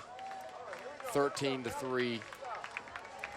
First pitch breaking ball for ball one. Yeah. You know what? Let's if you can throw it for a strike, by all means. That's but right. If you can't, then you throw a fastball and you make them put it in play. It is 13-3. We need a ground ball. We can turn a double play. Throw a fastball, get ahead, and make sure that you're well ahead before we start monkeying around. There's the fastball. Maybe way through the break. Yeah, it could be. Well, Coach, you told me to throw the fastball.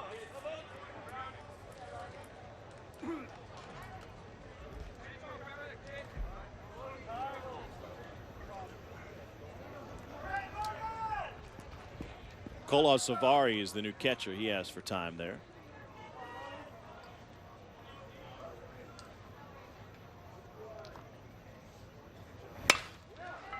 Through the hole on the left side. And Trueluck with an RBI single, scoring Busby.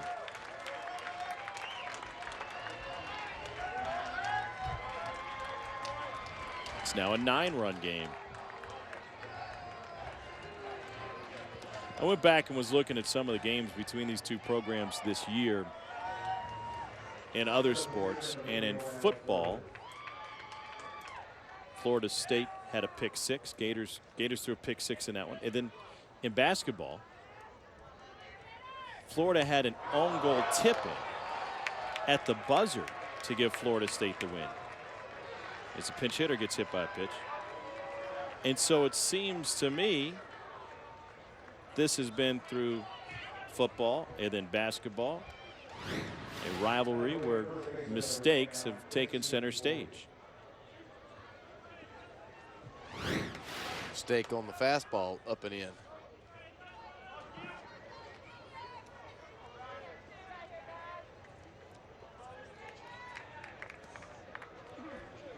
That was Alec Bird, the pitcher, getting a plate appearance. And he gets hit by a pitch, and we're going back to the pen, folks. The team that is winning 13-4 will go to its 5th different reliever of the night. Sean Anderson, the new Gators pitcher.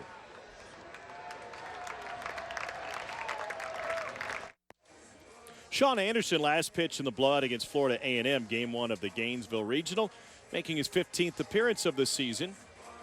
3-to-1 strikeout to walk ratio with 18 Ks over 20 1/3. And he's got an opportunity to show what he can do tonight. He also has something on the line when it comes to a sibling rivalry. His older sister Stephanie attends Florida State. Sophomore from Coral Springs out of American Heritage High School.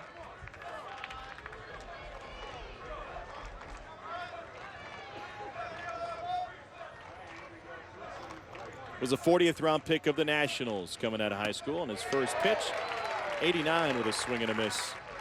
To Quincy Nieporty. Remember when we talked with Kevin O'Sullivan after their series at Missouri? Missouri took 2 out of 3 from the Gators. And he said, I've got a great bullpen. I've got to do a better job of using my bullpen. To the point where he had too many great arms just sitting unused. Sign comes in to his catcher, Kola Savari. Checks the spreadsheet on his wrist. Well, that's not a problem for Florida tonight, using everybody. And with the bases loaded, Anderson misses low and away. You know, they are using a lot of guys, but they're really not using their guys. They use Taylor Lewis, but you know, 11 pitches for Lewis. Yeah, they pulled him after the game got out of hand, and they have not gone to Pointer, and they've not gone to Young. Handhold. That one through the right side. Wells has scored. Is it possible? Could we be seeing something? Well, we are still a long way to go with those 8 runs. Of course, bases are loaded, but that's you're still a couple of grand slams away from tying this thing up. And like I said, I think Coach O'Sullivan is trying to get through this game without having to use another one of his guys, without Rhodes, Pointer, Young, even Dunning or Faedo coming into this game. This is Hayden Kelly. On March 3rd, Kelly tied a school record. He was hit by a pitch in all 3 of his plate appearances. Might explain the body armor. 1-1. A hit by pitch gives him an RBI here.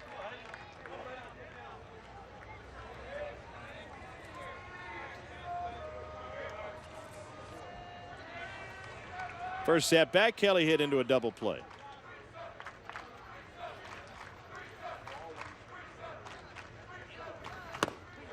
One and two.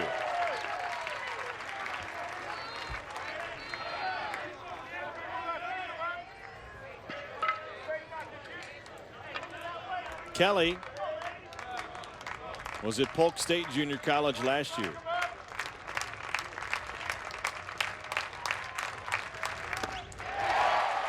Four pitches to send him down.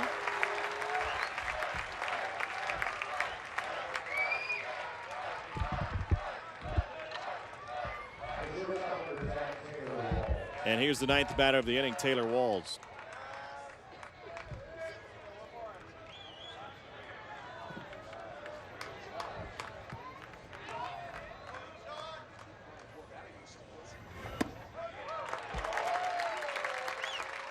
And this is the guy that O'Sullivan has been waiting on. You come to the mound and you just pound the zone with your fastball.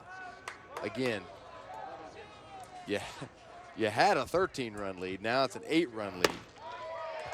But where's the guy that can just come in, take the ball, and just throw a bunch of strikes? Don't get behind the count. Don't mess around.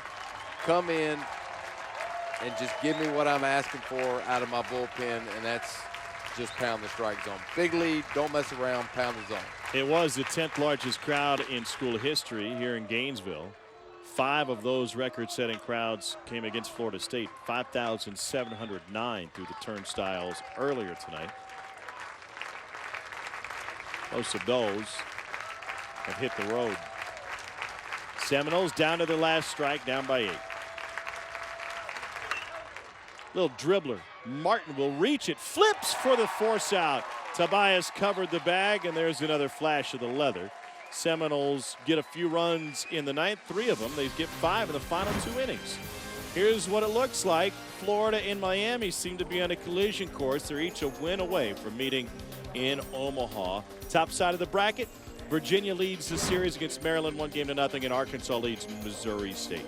Join us for Game 2 here in Gainesville tomorrow at 5 o'clock right here on ESPN2. The Gators 1 win away from returning to the College World Series. For Gabe Gross, our entire fantastic crew tonight here in Gainesville, I'm Tom Hart. So long. Coming up next, it's ESPN FC Women's Soccer Preview.